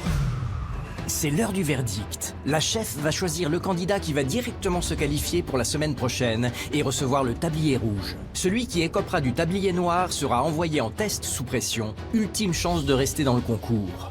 Le dernier candidat quittera MasterChef. Le stress monte. Clairement, on ne sait pas du tout à quoi s'attendre. Il y a eu des points positifs et des points négatifs chez tout le monde. On ne sait pas. Et donc, la meilleure assiette, aujourd'hui, est celle de Zachary. Bravo. Respire, Zachary. Mais ouais, je refais. Je suis trop content, j'ai envie de tout casser. Merci Georgiana, et puis voilà quoi. Je t'ai rappelé la Provence et ça fait trop plaisir. Je vais maintenant désigner la personne qui quitte MasterChef. Et il s'agit de Déborah. L'assiette a été la moins convaincante à mon sens. Quant à Samira, donc vous aussi vous avez compris, je vais vous donner ce tablier noir, synonyme de test sous pression, ça veut dire deuxième chance. Ce sera la dernière, donc bonne chance. Merci pour cette chance. J'ai le tablier noir, je suis super contente, soulagement total. Je me dis, allez Samira, il y a encore une épreuve, mais tu peux y arriver pour entrer dans cet atelier. Il reste 2 tabliers rouges, 2 places à pourvoir dès cette épreuve pour faire partie de la promo MasterChef 2022. C'est parmi un trio de cuisiniers excentriques qu'Yves Candebord espère bien trouver la perle rare. Je mise tout sur l'oignon. La signature, ça s'appelle la base, parce que la base de l'alimentation pour moi et de ma façon de cuisiner et de manger, c'est l'oignon. Donc voilà, je pars là-dessus. Là, je suis en train de préparer un plat qui va être dégusté par Yves Candebord et j'espère que ça va lui plaire, que ça va le toucher. Je m'appelle Caroline, j'ai 28 ans, je vis à Bordeaux. Dans la vie, je suis chargée de mission solidaire. Du coup, je bosse dans une petite asso et on lutte contre le gaspillage alimentaire. Donc, on sauve des petits fruits, des petits légumes des poubelles. Je déteste cuisiner 2 fois la même chose parce que j'ai une cuisine plutôt instinctive. Donc, si je dois refaire exactement la même chose, dans tous les cas, je n'y arriverai pas vu que j'ai pas noté comment j'avais fait. C'est peut-être compliqué pour le concours, en effet. Ah putain. Le but, c'est vraiment de refaire sortir tous les sucres là pour que c'est le plus de goût possible, parce que j'étais en train de faire une soupe à l'oignon, mais c'était peut-être pas de cramer autant l'oignon quand même. Ok, je suis en train d'enfumer tout l'atelier, ouais. Tout le monde va bouffer de l'oignon. Bon, Caroline, ça fume, ça fume. Ah, ça fume. Ça fume. Attention que ça brûle pas quand même, hein. Ouais. Attention que ça brûle pas. Pancetta, oignon. Ouais. C'est vrai que ça, on s'en prend un peu plein les. Ouais, faites mirettes, attention, parce que là, on est à la limite de sentir l'amertume. Vous me faites peur, chef. Non, je vous fais peur, je vous préviens, je suis là pour ça. Bon, alors, qu'est-ce que vous faites? Dites-moi. Je fais un plat à base d'oignon. Oui. Du coup, c'est la base de tout mon plat. Donc, entre la tarte à l'oignon, la soupe à l'oignon. C'est quoi la base de la soupe à l'oignon? Là, j'ai mis oignons, je les ai fait un peu brûler. Un peu brûlé ou beaucoup brûlé? Un peu brûlé. J'avoue que là, j'ai fait des oignons. Vous sentez l'amertume? Faut pas aller plus loin, faire attention à la réduction. Mais c'est une recette que vous maîtrisez complètement. Parce que normalement, c'est votre recette fétiche que vous faites régulièrement Non, à je la la maison. maîtrise pas. Je fais rien régulièrement, j'aime pas ça, faire 2 fois la même chose. Vous aimez le risque? Ouais, c'est ça. J'aime vivre dans le changement. Ouais. Et les fraises là-dedans, pourquoi les fraises? L'oignon est sucré, déjà, de base. C'est pour ça, on a déjà l'oignon sucré. Mais du coup, c'est quand même un peu acide. La fraise, Attention avec la fraise, de pas trop sucré. j'en mets pas beaucoup, je mets que ça. Bon, Merci, chef. et attention au temps. Oui, oui, Ah, oui. ça tourne, ça tourne. De la crème. Merci, chef. Donc il part, je me dis genre ok, super. Bon, c'est pas le premier à pas comprendre, donc ça va. Mais du coup, je m'inquiète un peu. Le chef arrive pas trop à comprendre où je veux en venir. Du coup, je pense qu'il veut surtout... il m'attend sur le goût. Ah oh non. Ça explose partout, quoi. Ok, bon, il y en a partout, nettoie. Et puis on réagit, quoi. Action, réaction, on fait autre chose. Waouh. Hop. Si j'arrive à sortir quelque chose, comment on fait? Ouais.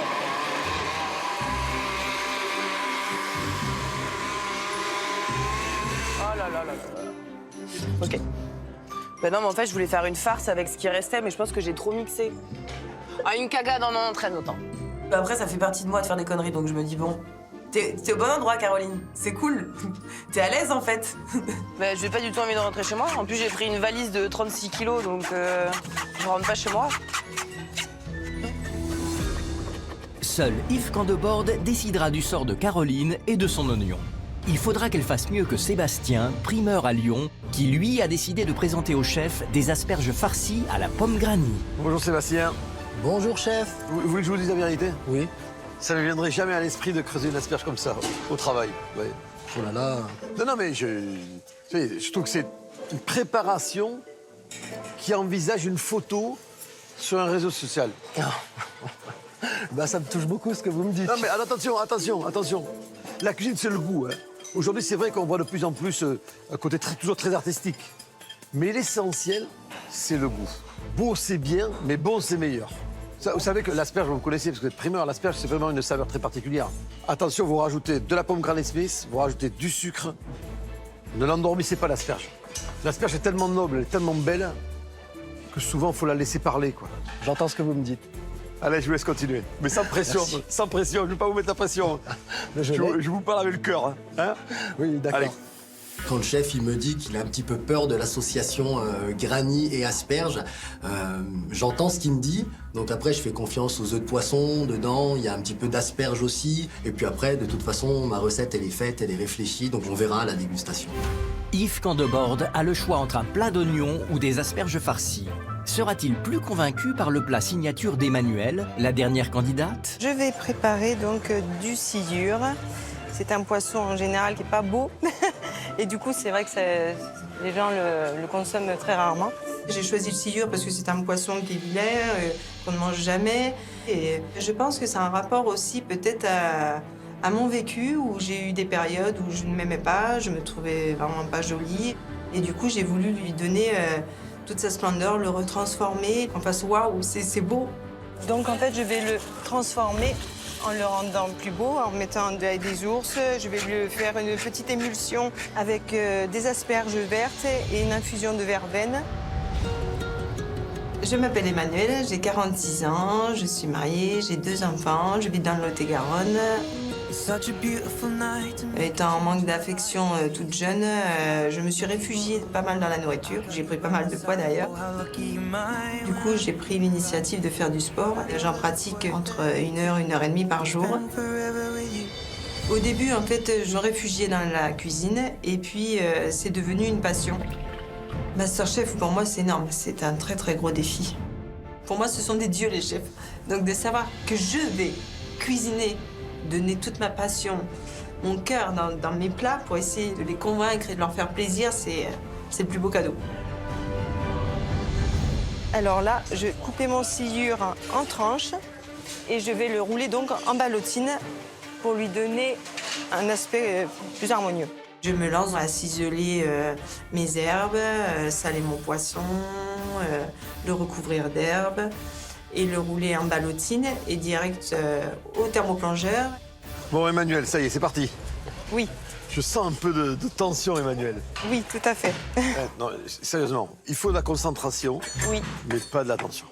Oui, tout à fait. Non, mais sérieusement, mais sûr, vous dites tout à fait vous me faire plaisir, mais c'est pas à moi qu'il faut me faire plaisir. Vous êtes habitué à le faire, c'est un plat que vous faites régulièrement. Bien sûr. Donc vous allez le faire sereinement, posément, tranquillement. Alors du coup, je vais mettre donc ma ballotine de sciure que j'ai enrobée d'ail des ours et de coriandre. Ouais.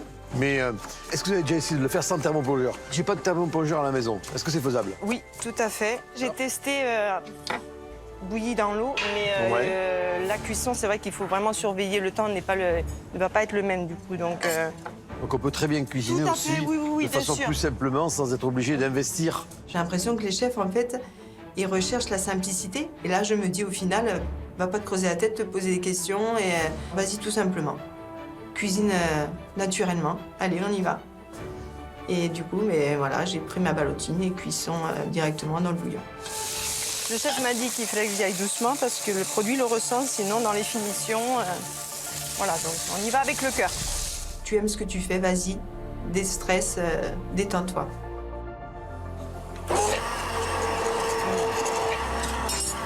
Très bon. Très, très bon. Chers candidats, juste pour vous annoncer qu'il ne vous reste que 5 minutes. Voilà, je ne vais pas vous mettre la pression, mais quand même, je vous la mets. Oui, j'ai bien fait de venir, je sais. Là, je vais mettre la petite émulsion pancetta par-dessus. Hop. Un peu de crumble.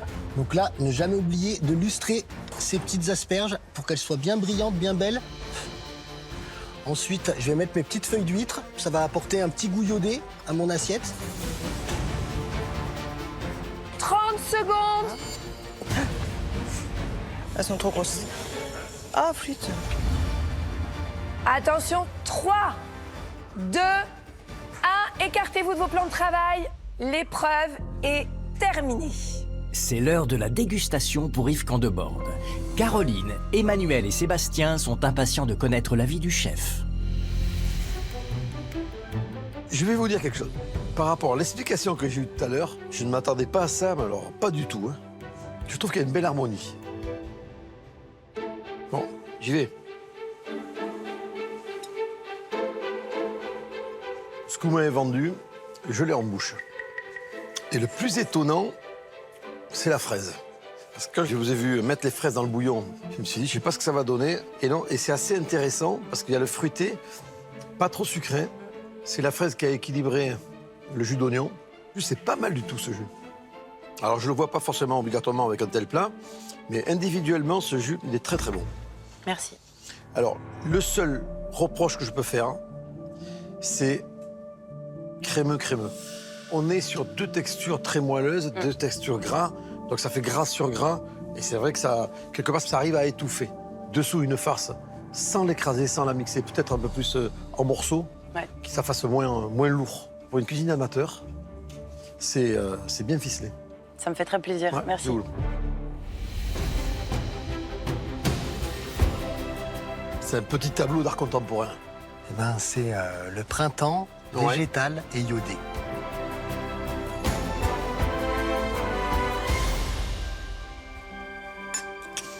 Très jolie cuisson. Alors, c'est vrai qu'en texture, c'est très agréable. C'est un peu paradoxal. Alors, je suis sur la tête, sur la petite partie qui représente quand même pas grand-chose dans le plat. Je suis dans l'explosion de l'asperge. Et après, quand je rentre dans la préparation finale, en fin de compte, qui est magnifique, je sens ce mariage avec le iodé, avec les feuilles d'huître, je sens les œufs de poisson, je sens énormément la Granny Smith, et l'asperge, elle est repassée sous terre. Attention, quand on cuisine, un produit qui va être le produit principal de l'assiette, il faut que ce produit-là soit présent après la dégustation. C'est hyper important. Je croque quelque chose de très bon, mais c'est pas une asperge. Mais beau travail, très beau travail. Merci, chef. Merci à vous. Bon, Emmanuel, alors visuellement, le plat, je le trouve très joli. Par contre, je suis un peu malheureux. Parce que vous avez fait un travail, vous avez fait une petite ballotine. Oui. Je vous l'ai vu la trancher, où il y a une mosaïque donc, de sciure qui est magnifique. Et on la voit pas. J'aurais fait ça. J'aurais décalé légèrement sur le côté. Votre croustillant comme ça, je trouve qu'il y a plus d'élégance. Oui. Bon, après, c'est la dégustation le plus important.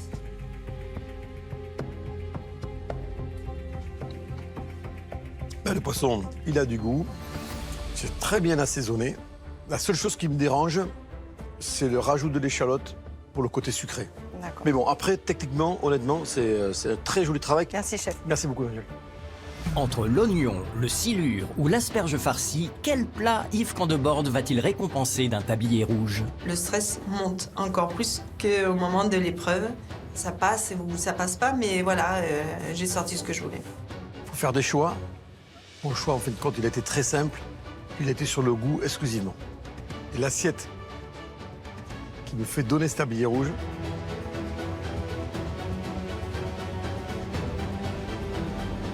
c'est l'assiette d'Emmanuel. Le travail autour du poisson, de la sciure. Chef. Je vous félicite. Merci beaucoup. Je déstresse un peu et je me dis, waouh, quelle victoire. J'ai été vraiment heureuse et fière de moi. Fière de ce que j'ai accompli. Voilà. Caroline, Sébastien, ça se joue entre vous deux, vous l'avez bien sûr compris. Voilà. Donc l'assiette qui m'a le moins convaincu par rapport au goût, c'est vous, Sébastien. Caroline, le tablier noir, c'est le test sous pression qui va vous permettre, j'espère, de continuer le concours. J'espère aussi. Allez, je vous le remets. Merci, chef. Allez. Go test sous pression, on y va, on lâche rien et pas le choix, je perds pas ce soir quoi.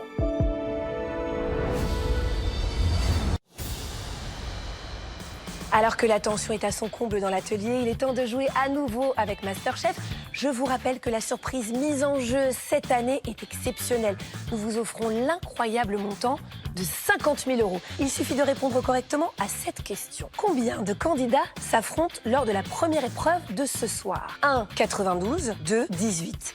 Vous avez la réponse? Alors envoyez vite 1 ou 2 par SMS au 7 3003 ou bien appelez le 36 32. Vous n'avez que 5 minutes pour jouer.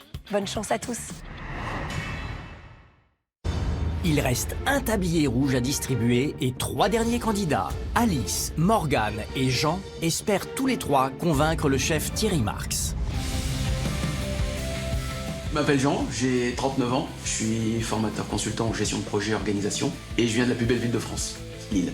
C'est une ville qui est magnifique, avec vraiment beaucoup d'échanges de culture, donc il y a un patrimoine qui est vraiment très fort. S'il y a une passion, et je pense que ça se voit, c'est la musique rock et la musique métal. J'écoute beaucoup de musique métal, ça fait vraiment partie de ma vie. C'est-à-dire que la cuisine et le métal, pour moi, c'est les 2 grandes passions de ma vie. Moi, la cuisine, ça rime avec convivialité, ça rime avec plaisir, ça rime avec partage. Quand je cuisine, je me fais plaisir parce que j'ai l'occasion de créer. Je fais plaisir à ma conjointe, je fais plaisir à mes invités. C'est toujours un moment de partage et c'est vraiment ce que j'aime. Moi, je suis fan de ce que fait Chef Marx. Et c'est vrai que c'est un moment unique de pouvoir rencontrer Chef Thierry Marx. C'est juste dingue. Maintenant, il s'agit de faire honneur avec un plat qui ressemble à quelque chose, tout simplement. Ce que j'ai envie, là, c'est ce tablier noir que j'adore. Je veux le troquer contre un tablier rouge. Voilà un signe de MasterChef. Et je souhaiterais vraiment que ce tablier me soit donné par le chef Thierry Marx. Ça serait un truc de malade. Bonjour, chef. Bonjour. Alors, il y a une petite marinade là on Exactement. Je prépare un maquereau en escabèche à la chicorée avec un taboulé de chou-fleur au vinaigre de bière, ainsi qu'une sauce vierge à base de salicorne. Vous n'avez pas peur de l'amertume avec le houblon? Avec justement, j'en mets pas trop, j'essaie juste la bonne dose pour bien équilibrer avec un petit peu d'acidité, avec l'acidité. Attention à l'amertume, moi c'est vraiment le gros warning sur mon plat. Donc voilà, d'avoir le chef Thierry Marx, ça qui me conforte dans l'idée de vraiment faire attention à cette amertume qui peut faire basculer du plat de bon à immangeable. Donc maquereau, d'accord. Ils sont déjà levés? Maquereau levé et je vais les finir au chalumeau pour retirer la peau. Pourquoi vous voulez retirer la peau? J'ai pas compris. La peau du maquereau, c'est intéressant. La fine peau du maquereau, généralement je la retire parce qu'à la bouche c'est pas forcément très agréable, donc je voulais la retirer. Ouais, ça dépend. Quand je vois Jean essayer de faire à tout prix des opérations sur ce produit en le manipulant de façon répétée, le poisson il ramollit, il devient de plus en plus difficile à travailler et c'est un poisson très gras donc il finit par se déliter un petit peu dans sa chair et forcément le résultat à la cuisson, Jean il n'aura pas un bon résultat et nous au visuel on aura un très mauvais résultat. La peau ne part pas.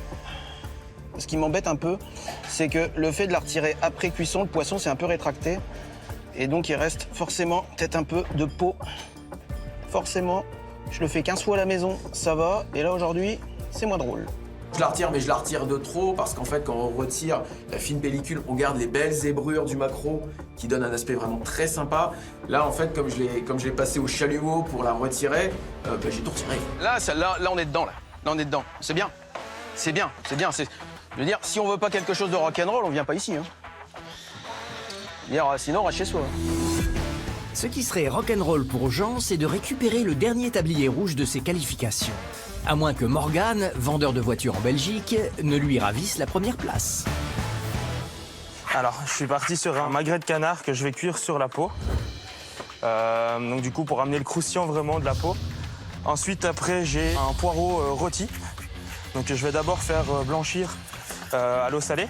Et ensuite, je vais le taper au four avec un peu d'huile, un peu de piment, etc. Parce que je sais qu'il y a dans le jury des chefs qui aiment beaucoup le piment.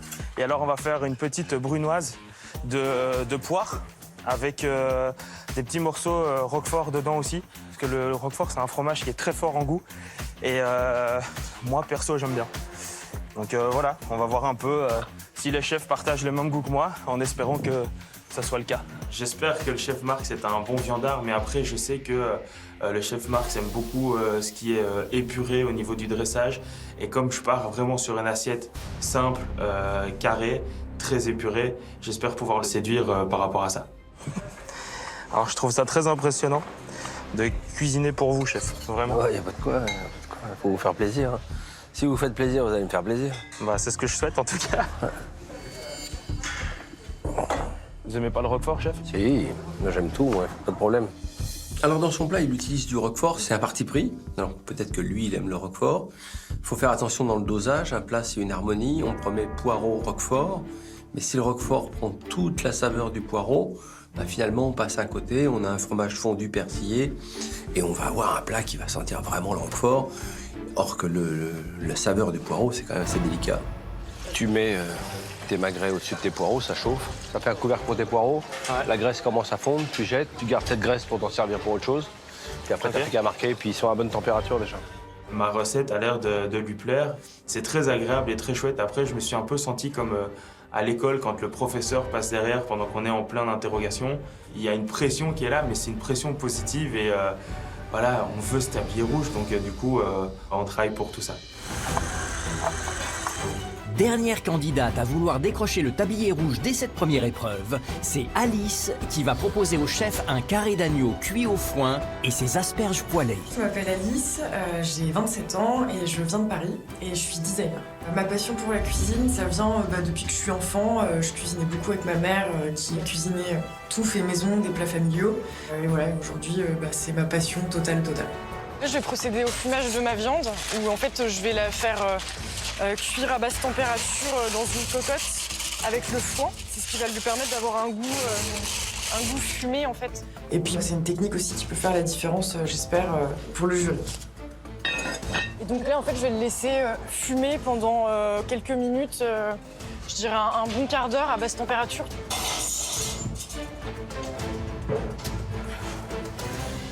Bonjour. Bonjour. Marquez directement les asperges au beurre noisette. Ouais. Là, attention, parce que là, vous voyez, ça risque de brûler. Ça commence à noircir, ouais. Parce que la poêle est un peu grande, vous avez utilisé qu'une partie de la poêle, donc ce côté-là, forcément, il brûle, il n'y a rien à cuire. Et donc peut-être que je peux changer de poêle, prendre une... Je vous le conseille, sinon on va prendre de l'amertume. Ok. Hein, après, c'est amer, c'est pas bon. Merci beaucoup.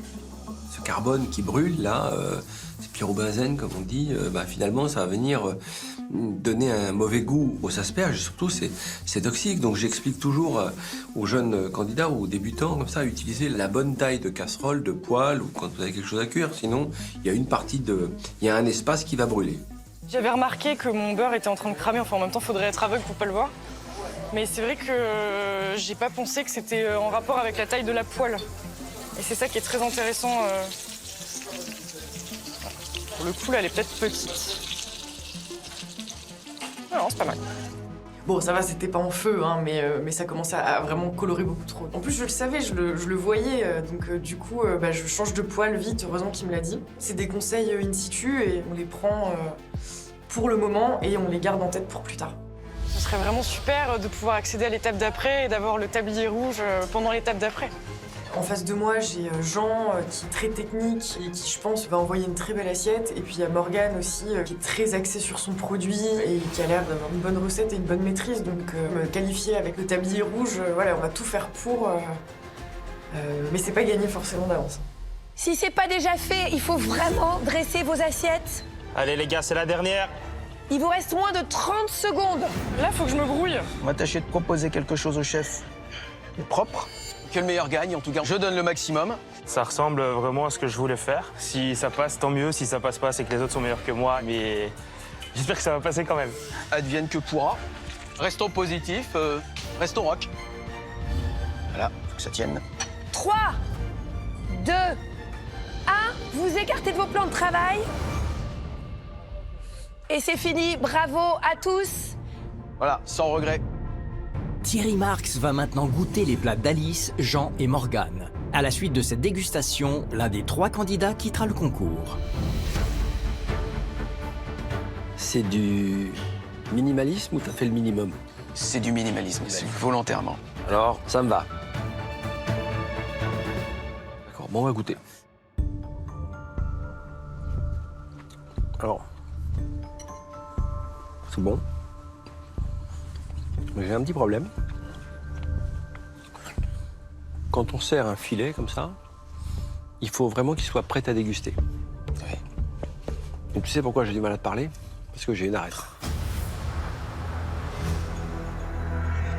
Et tu vois? J'ai tiré. Et j'en ai une deuxième ici. Donc, la cuisine, c'est effectivement donner de la mémoire à de l'éphémère, mais c'est aussi de donner un confort de dégustation à un produit. Je suis tout à fait d'accord. Surtout quand on est dans le minimalisme. Je suis tout à fait d'accord. Je suis tout à fait d'accord. Après, sur les saveurs, on a du gras, jeu de texture, et puis cette salicorne qui vient nous donner la pointe de sel, qui est très intéressante. C'est du bon travail. Attention, quand on cherche l'excellence comme ça, il n'y a plus de place pour l'à peu près. Sois bravo, Jean. Merci. Merci, chef. Le dressage, il est très épuré. Moi, j'aime bien. Je goûte? Je vous en prie.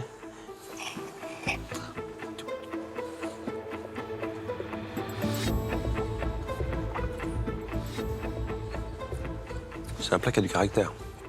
Un peu comme moi, chef. Tu m'as dit Roquefort, la promesse est tenue. Mais poireaux, j'oublie parce que... Hein? Ouais, non. Là, tu m'as bien envoyé la dose de Roquefort. Tu me promets du poireau, tu me promets du canard. Qu'est-ce que j'ai? Que du Roquefort. Qui reste. Ok. Donc, la cuisine, c'est aussi des harmonies. Ouais, tout à fait. Oui, c'est un peu comme une partition, quoi. Ouais, tout à fait. Mais non, bravo, chapeau, c'est Merci, bien. chef. Il n'y avait pas beaucoup de temps pour faire ça. Merci, chef. C'est très gentil. Moi, j'ai sorti l'assiette que je voulais. Le chef m'a fait des compliments et des remarques constructives. Donc, non, je suis très content. C'est que du plus. Alice, moi j'aime bien l'idée du parti pris, de l'asperge cuite autrement que dans de l'eau. La cuisson au foin pour l'agneau, j'aime beaucoup. L'avantage, c'est que c'est très aromatique. Tu peux goûter?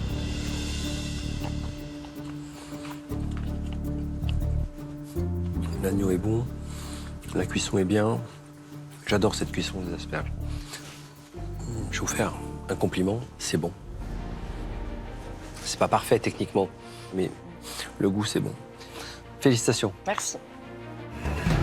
C'est l'heure du verdict. Thierry Marx va-t-il sanctionner l'arrêt du poisson de Jean ou le trop-plein de Roquefort de Morgane? J'ai le cœur qui bat à 1000 à l'heure, je respire super fort, je tiens pas en place. C'est vraiment un moment très spécial.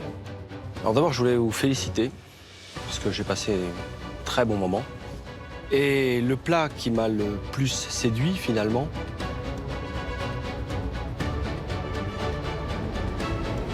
c'est le plat de Jean. Merci, chef.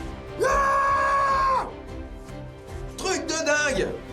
Je l'ai, j'intègre l'atelier Masterchef. Waouh, truc de fou. Alors, c'est jamais facile de prendre une décision. Ça se joue à pas grand-chose. Donc, aujourd'hui, le plat qui part, c'est le plat de Morgane. Et encore, Morgane, félicitations parce qu'il y avait de l'engagement. Merci, chef. Quant à vous, Alice, vous allez au test sous pression. C'est la seule opportunité que vous ayez pour rester dans ce concours. Merci beaucoup. Du coup, c'est le test sous pression qui m'attend et bon, j'aurais été beaucoup plus contente d'avoir le rouge, mais en fait, ça veut juste dire que je reste, donc trop contente. Ciao les mecs, ça a été un plaisir. Ouais.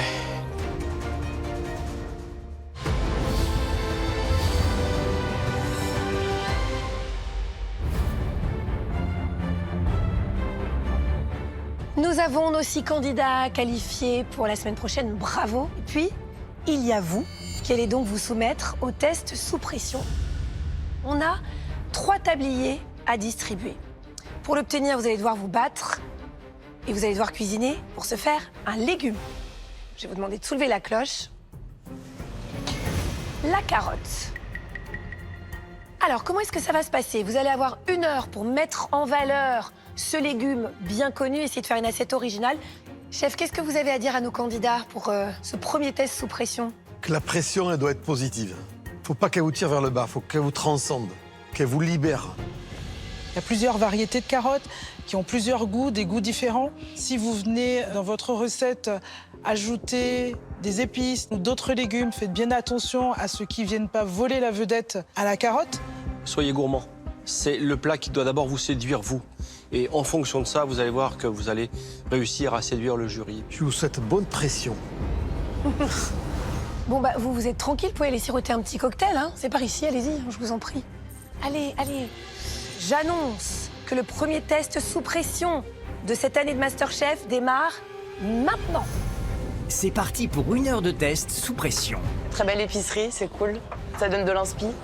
En millefeuille, en ballotine, en tarte tatin ou encore en tagliatelle, nos cuisiniers amateurs vont tenter de sublimer la carotte. Ça donne tellement d'idées à la minute. À eux de faire preuve d'originalité et de technique pour séduire le jury lors d'une dégustation qui se fera à l'aveugle. Ils sont 6, mais seulement 3 d'entre eux seront qualifiés pour la suite du concours. Je me sens bien, j'essaie de profiter et puis ma recette, je compte la mettre en valeur dans la cuisson et dans les différentes textures surtout. On n'a que 1 heure, donc j'ai décidé dans un premier temps de cuire la carotte. Je vais la blanchir pour qu'elle soit quand même cuite. Et après, je vais la marquer dans un petit barbecue japonais qui s'appelle un beach hotel. La plus-value de ce barbecue, ça va être de bien les marquer sur la chair, d'essayer de leur donner un goût fumé. J'espère que ça va faire la différence. J'essaie d'innover parce que la carotte, on peut la faire de tellement de manières. Et ensuite, je vais faire une purée de carottes, gingembre, citron. Et je vais essayer de faire une émulsion carotte-cumin. Le but, avec ma recette, c'est d'essayer d'avoir le tablier rouge, de donner le maximum pour remporter l'épreuve et rester dans la course. Continuer dans l'aventure, ce serait vraiment top. J'espère vraiment que ça va le faire. Mais c'est un concours, donc on est les uns contre les autres, même si on s'apprécie. C'est donc un dessert en monochrome autour de la carotte. Il y aura un sorbet carotte, un caramel carotte un peu crémé, des épluchures de carottes frites. Ce qui va être le plus dur là vraiment, ça va être le temps. C'est un plat qui peut rentrer en 1 heure, mais il faut pas chômer quoi. Je veux le tablier rouge. Il n'y a pas de négociation à avoir. J'aime beaucoup mes copains, mais là il faut que je me défonce. J'ai pas envie de partir maintenant, pas du tout. Pour mon assiette, ce que je fais, c'est que je commence par centrifuger une botte de carottes. Je vais me servir de ce jus de carotte en fait pour faire mon caramel, donc j'en suis une réduction de jus de carotte. Je fais mon petit caramel aux épices. Dans ce caramel, je mets un petit peu de sucre brun, de cardamome, de gingembre et de muscade. Ça apporte du caractère à la carotte quoi. Je lâche rien, je vais jusqu'au bout, là c'est la dernière ligne droite. Je me sens en danger forcément, mais je crois en ma bonne étoile. La cuisine, vraiment, ça m'a beaucoup aidé dans ma vie, ça me porte. Moi, je suis une fonceuse, une battante, j'ai soif d'apprendre et je vais tout donner pour décrocher ce tablier rouge. Je vais faire une espèce de ballotine de carottes en mosaïque. La carotte m'inspire énormément. C'est un produit que j'aime beaucoup et que je cuisine souvent. Alors, ce qui est compliqué dans ma recette, c'est justement de faire la ballotine à temps parce qu'elle doit refroidir au frigo. Si elle ne prend pas, elle va être disloquée. Pour ma ballotine, je cuis mes carottes dans du jus de carotte que j'ai passé à la centrifugeuse avec du jus de gingembre et du citron, sel, poivre. C'est assez aphrodisiaque, donc j'espère que le jury aura chaud ce soir. En fait, de cuire la carotte dans du jus de carotte, le goût de la carotte sera encore plus mis en valeur. Donc on garde vraiment les arômes et les saveurs de la carotte. Je suis quand même sûre de moi, je pense que ça peut plaire, mais il faut que je goûte parce que l'épreuve précédente, la chef m'a dit que ça manquait de saveur parce que j'ai pas goûté. On sent bien le gingembre, donc ça me plaît pour le moment. Je veux continuer cette aventure, donc je vais me donner à fond. Il n'y a que 3 tabliers sur nous 6, donc il faut que j'en prenne un. Il faut que je réussisse. Une fois mes carottes cuites, je sors les tronçons de carottes. Je suis en train de rouler mes carottes dans la coriandre et les cerfeuilles pour apporter plus de goût et une décoration aussi. Ça apportera un relief de couleur. Ensuite, j'affume mes plastiques. Je les dispose l'un au-dessus de l'autre pour faire une ballotine et serrer cette ballotine. Je ne sais pas si elles vont tenir, elles auront le temps de tenir au frigo, mais je croise les doigts. Je sais que ma ballotine ne va pas être droite, mais je mets sur le goût. Après, je me dis, c'est plus important quand même. Je veux rester parce que c'est mon rêve, cette compétition, et je veux aller plus loin, je veux montrer mes capacités. Et surtout, je suis avec mon petit garçon dans mon ventre, et il me motive. Il me donne encore plus envie de gagner. Je vais faire des tagliatelles avec du ketchup et du pesto, mais ce sera du 100% carotte. Et en fait, cette petite variété de carottes claires, là, ça peut sérieusement rappeler les pâtes traditionnelles. Donc, je voudrais bien essayer de me rapprocher d'un trompe-l'œil. C'est parti. La carotte, ça m'inspire pas tellement, moi, mais ce qui inspire mes enfants, en règle générale, à table, c'est plutôt les pâtes fraîches. Et en fait, ça me pousse vers l'idée du trompe-l'œil quand je vois les carottes blanches. Ce qui est important dans cette recette, c'est de commencer par les cuissons longues. Et là, en l'occurrence, c'était le ketchup. Une carotte, c'est dur, hein. C'est un légume qui ne cuit pas comme ça en 2 secondes 30. C'était le trancher hyper fin, balancer les oignons, le faire revenir à l'huile d'olive, et puis après activer les épices les unes après les autres. Mon ketchup est presque cuit. C'est du bon vrai ketchup, un peu différent. Et arriver à un point où, en rallongeant avec de l'eau, on sent qu'on est sur une compote qui va avoir la matière de ketchup.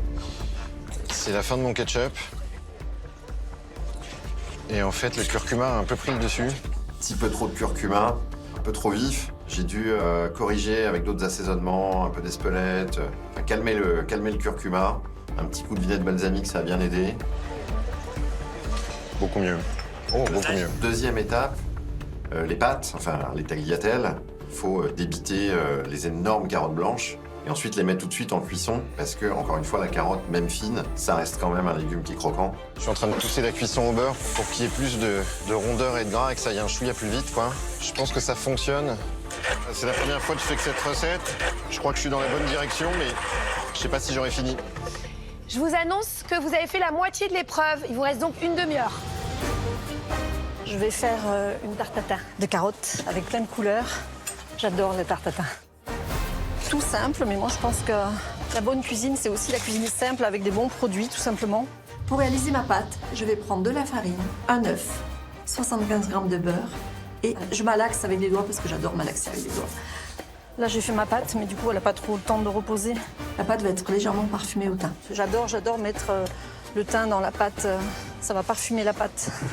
Mais là, je suis un peu dans le caca, là. Là, ça le fait pas. La pâte n'est pas passée au frigo, du coup, elle n'est pas dure. Ça m'embête un peu, parce que du coup, elle est trop souple. Après, c'est un risque que j'ai voulu prendre. Elle accroche parce qu'elle n'a pas eu un temps de repos. Elle est trop friable. Ça va très vite dans ma tête. Je prends un papier sulfurisé. Hop. Comme je suis pas contente de ce que j'ai fait, en fait, je vais le refaire sur ça. Je la retravaille, mais je la laisse sur le papier sulfurisé. Je viendrai la poser au dernier moment sur les carottes confites. Mes carottes sont prêtes. Je prends la pâte. Je la renverse. C'est sur mes carottes où il y a encore du beurre et du miel. Et j'enfourne au four. Ok, c'est bon. Là, c'est enfourné. Donc, de toute façon, tout est joué. Maintenant, je peux pas y revenir dessus. Voilà. Donc, il n'y a plus qu'à laisser le temps agir sur la pâte. Je me dis que je vais faire un plat sucré, quoi, un dessert.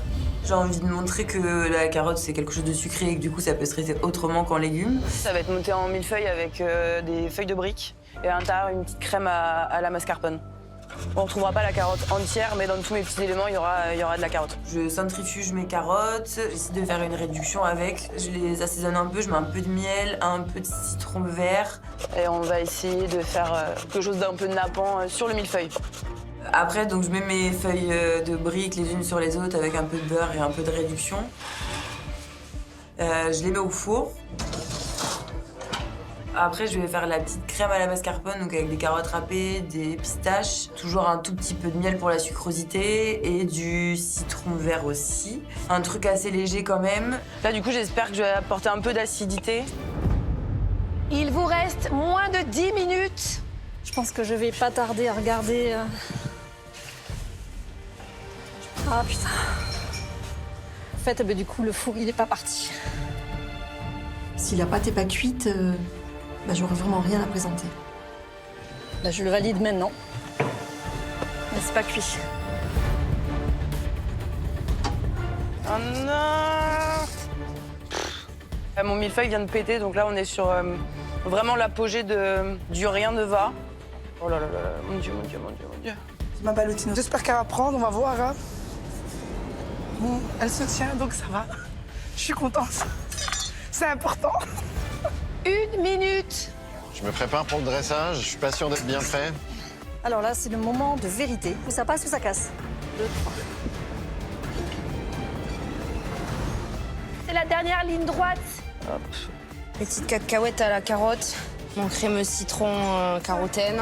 Premier test sous pression cette année qui se termine dans 5, 4, 3, 2, 1.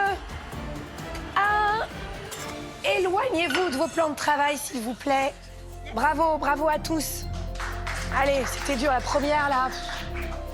Après 1 heure d'épreuve sous pression, nos 6 cuisiniers amateurs sont impatients de connaître l'avis du jury.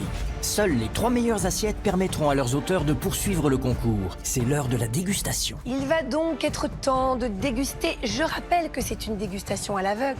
On va démarrer avec la première assiette. Ce sont les tagliatelles, ketchup et pesto. Alors, Yves, première impression. C'est pas le style de présentation qui me convient. C'est quoi cette tête, Thierry, là? Non, On a l'impression que vous faites un peu votre boudin, là, quand même. Ah, pas du tout. Alors, pas du tout, au contraire. Je serais l'avis contraire de Yves. Olfaction, c'est très agréable. On entend pesto, on a envie de cette fraîcheur. Mais l'idée de la tagliatelle, j'ai plutôt envie d'y aller. Je trouve qu'il y a une présentation qui est intéressante. Georgiana, on a un trompe-l'œil quand même aussi un peu. On a un trompe-l'œil, mais surtout on a un travail de la carotte dans son entièreté. Alors vous pouvez passer à la dégustation. C'est intéressant parce que c'est un plat, je dois dire, très intelligent. Ce ketchup est d'une malice absolue. C'est très bon. C'est clair. Mais j'ai plus la carotte. Le goût est plus fort La carotte que est le partie. goût de la carotte, d'accord. C'est une belle assiette, il y a de l'engagement et il y a de l'intelligence. On va passer à la prochaine assiette. C'est le millefeuille de carottes. Alors, chef, déjà, est-ce que le cahier des charges est respecté au niveau du visuel? Donc là, on voit la carotte, mais c'est abstrait. C'est une pâte... Je vous sens un peu circonspect. Pour moi, c'est quand même en demi-teinte. La carotte, l'orange, ça se marie bien, mais on a oublié un peu la carotte. Et il y a un accident technique qui est la surcuisson. D'accord. C'est vrai que la pâte pourrait sentir une amertume un peu présente, mais avec la rondeur derrière de la carotte, ce petit goût, je pense que c'est du jus d'orange, je trouve que ça fait un bel équilibre. Ce n'est pas une préparation qui me laisse indifférent. Georgiana. J'aime beaucoup l'amertume dans les plats, mais il faut que ce soit bien équilibré. Et là, en l'occurrence, c'est pas très agréable. Moi, j'ai pas l'impression de manger quelque chose à la carotte. Les avis restent contrastés. On va passer à la prochaine assiette. Carotte et texture. On a 3 textures différentes. Il y en a une rôtie ou grillée. Après, on a des petits serpentins, c'est cru. Et on a une petite mousseline de carottes. Voilà, c'est très minimaliste, mais je dirais que le thème est respecté. Voilà. Mais il faut absolument que ce minimaliste soit transporté par des saveurs explosives. Si ce vide n'est pas rempli par des saveurs, on va un petit peu passer à côté. La carotte est plus que fumée, ouais. Elle a vraiment été grillée. D'accord. Donc je pense qu'il y a un parti pris. Grill japonais, Ouais. on marque, on ne brûle pas le produit, mais on le fume un peu comme ça instantanément. C'est intéressant. Après, les petits serpentins, c'est en pickles. Donc c'est vinaigré? Ouais, c'est vinaigré. Ouais. Les pickles sont très bons comme ça. Les goûts sont pas mauvais, mais après, il n'y a pas de réelle cohérence. J'ai pas spécialement envie de mélanger tous les composants de l'assiette, en fait. C'est quelque chose qui me réconforte un peu quand même. On est tout en douceur. Ça vous fait du bien, ce Ouais, plat. je suis un peu comme si j'étais dans un volume autour de plumes, autour de carottes de plumes. Mais c'est onirique, dis donc, C'est hein. doux. C'est vrai, Ouais. c'est doux. On marche sur des plumes et sur des Ouais. nuages. Mais on se sent bien. L'intitulé du prochain plat, c'est tarte tatin de carottes. On n'est pas trompé sur la promesse. Non. On a une tarte qui a été cuite à l'envers, classique façon tatin. On a un caramel qui a été un petit peu poussé. Donc là, on a quand même une approche visuelle qui est un petit peu foncée, quoi. Yves Candebord. Alors moi, je vais dire brutal et rustique. Ouais. Allez, je vous laisse goûter. Georgiana. Comme ça, quand on la retourne, on se dit, bon, elle est plutôt bien cuite, mais elle a été étalée un peu trop épaisse. Donc du coup, on a plus le goût de pâte en bouche. C'est dommage, mais l'idée est belle. Yves Candebord. On a quelque chose quand même de très sucré qui nous fait oublier totalement le goût de carotte. On n'est pas sur le côté végétal de la carotte. Donc c'est vrai que c'est une très bonne idée, mais en dégustation, il y a une petite déception de goût. Merci beaucoup. On va passer à l'assiette suivante. Et cette assiette a été intitulée par son auteur Monochrome de carottes. Là, on est vraiment sur l'idée de la déstructure. Soit c'est waouh effect, soit c'est catastrophique. La sauce me fait penser à un caramel. Et ça me plaît. Et voilà, j'ai envie de vous dire, c'est une présentation très contemporaine. L'artiste s'est lâché. Ah, Et ça, c'est bien oui. quand on se lâche aussi. Alors, allons-y, lâchez-vous. C'est bon, hein. C'est quand même bien. Sauf que la carotte est vraiment assez loin du plat, quoi. Ouais. L'entrée de bouche, j'ai trouvé sucraillon. C'est Mais quoi ce derrière, crayon? C'est bof, bof, ça. C'est un peu lourd en sucre pour moi. D'accord. De ce côté gras transforme mon sucre en graillon. Donc c'est le sucraillon. D'accord. Sucraillon, ça va rester avec Thierry Marx. Sucraillon. On passe à la prochaine assiette. La carotte dans tous ses états. De suite, on est dans le thème. La présentation est fort sympathique, je trouve ça très agréable. Thierry Marx. On appelle ça, là, pour faire un peu guindé, chromie pairing. Et on Qu'est-ce se que dit c'est que les ça, donc, accords encore couleurs. C'est comme sucraillon, ça. Couleurs. Ça, par contre, ça existe. Qu'est-ce que c'est que ça, chromie péril? Non mais je vais vous dire, hein, cette année dans MasterChef, vous allez apprendre beaucoup de mots. Hein. Expliquez-nous, chef Marx, non, parce mais que là... La couleur du produit et l'association de cette couleur avec tout son environnement donne envie de déguster. D'accord. C'est à la mesure de votre émerveillement. Bon, la première chose, c'est que le thème est respecté. Voilà, on est dans la carotte, elle est parfaitement cuite. Ce croquant moelleux qui est présent.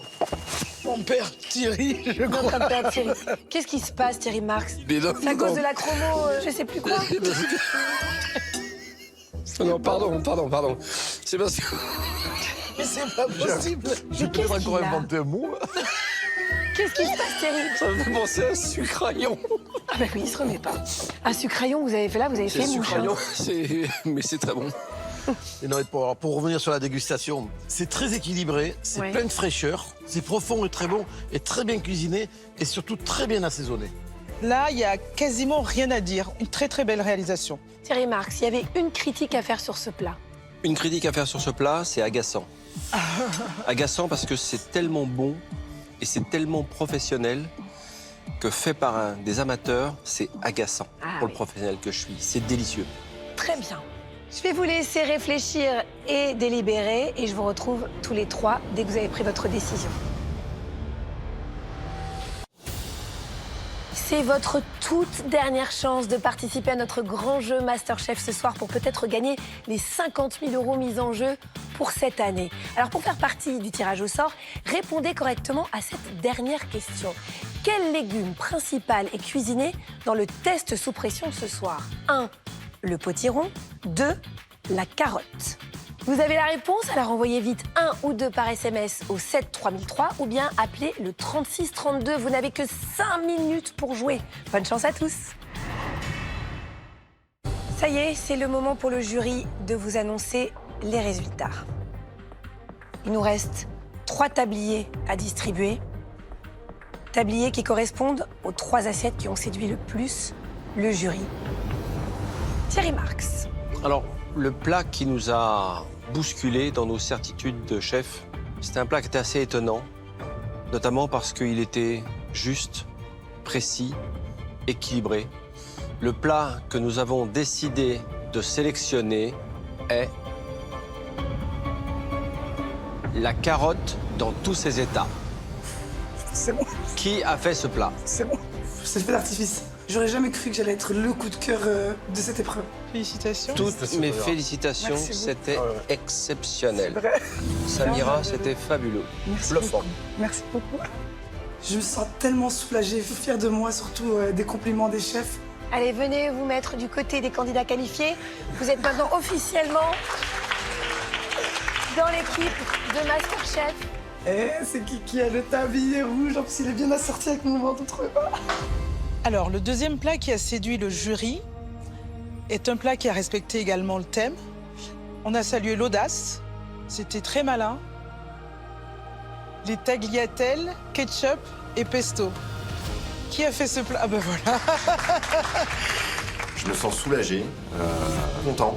Et en fait, malgré le stress et tout, je m'amuse. Merci beaucoup. Bravo Jean-François. Merci. Bravo. Il nous reste un seul tablier à distribuer qui va donc sélectionner la dernière candidate de cette promotion MasterChef.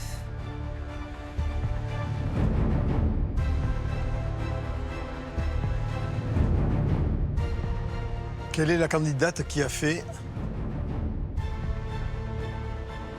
le plat carotte et texture? Alice.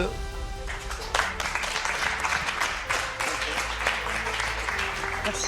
Alice, écoutez, c'est un plat qu'on a trouvé très soyeux, tout en rondeur, tout en douceur. Bah franchement, je suis contente de continuer dans l'aventure, c'est vraiment top. Je suis très contente en tout cas d'avoir passé cette épreuve. Merci beaucoup. Voilà, vous avez fait rêver les chefs, Alice. Merci Alice. Merci. Malheureusement pour toutes les trois, alors vous n'avez vraiment pas démérité parce que vous avez fait de très très beaux plats. Je suis un peu déçue, mais je garderai que le positif. Je me suis battue, quoi. Mais parfois, ça suffit pas. La semaine prochaine dans MasterChef, les 9 candidats de la promo 2022 seront confrontés à la célèbre épreuve de la boîte mystère. Ça me désarçonne, c'est un produit que je ne cuisine jamais. D'un coup, je passe en mode qu'est-ce qui se passe? Le but, c'est la victoire aujourd'hui, de surprendre les chefs. Ça, c'est agaçant parce que quel droit y avait pensé. Personne n'y avait pensé. Après un quiz sur les produits régionaux français, 9, la moutarde de Dijon. C'est une bonne réponse. les candidats vont recevoir la visite d'un chef triplement étoilé, Frédéric Anton. Oh là. C'est un monument de la cuisine et c'est quelqu'un de très impressionnant. Un habitué de MasterChef qui va leur en faire voir de toutes les couleurs. Donc en fait, vous allez me donner plein de conseils. Bah déjà, de mettre les épluchures dans la poubelle directement, pas sur la table. Très bon, très élégant, belle cuisson. Qui sera qualifié pour la suite du concours? Moi, j'ai hyper envie de passer à l'étape d'après, de garder mon tablier. Et quel candidat devra quitter MasterChef?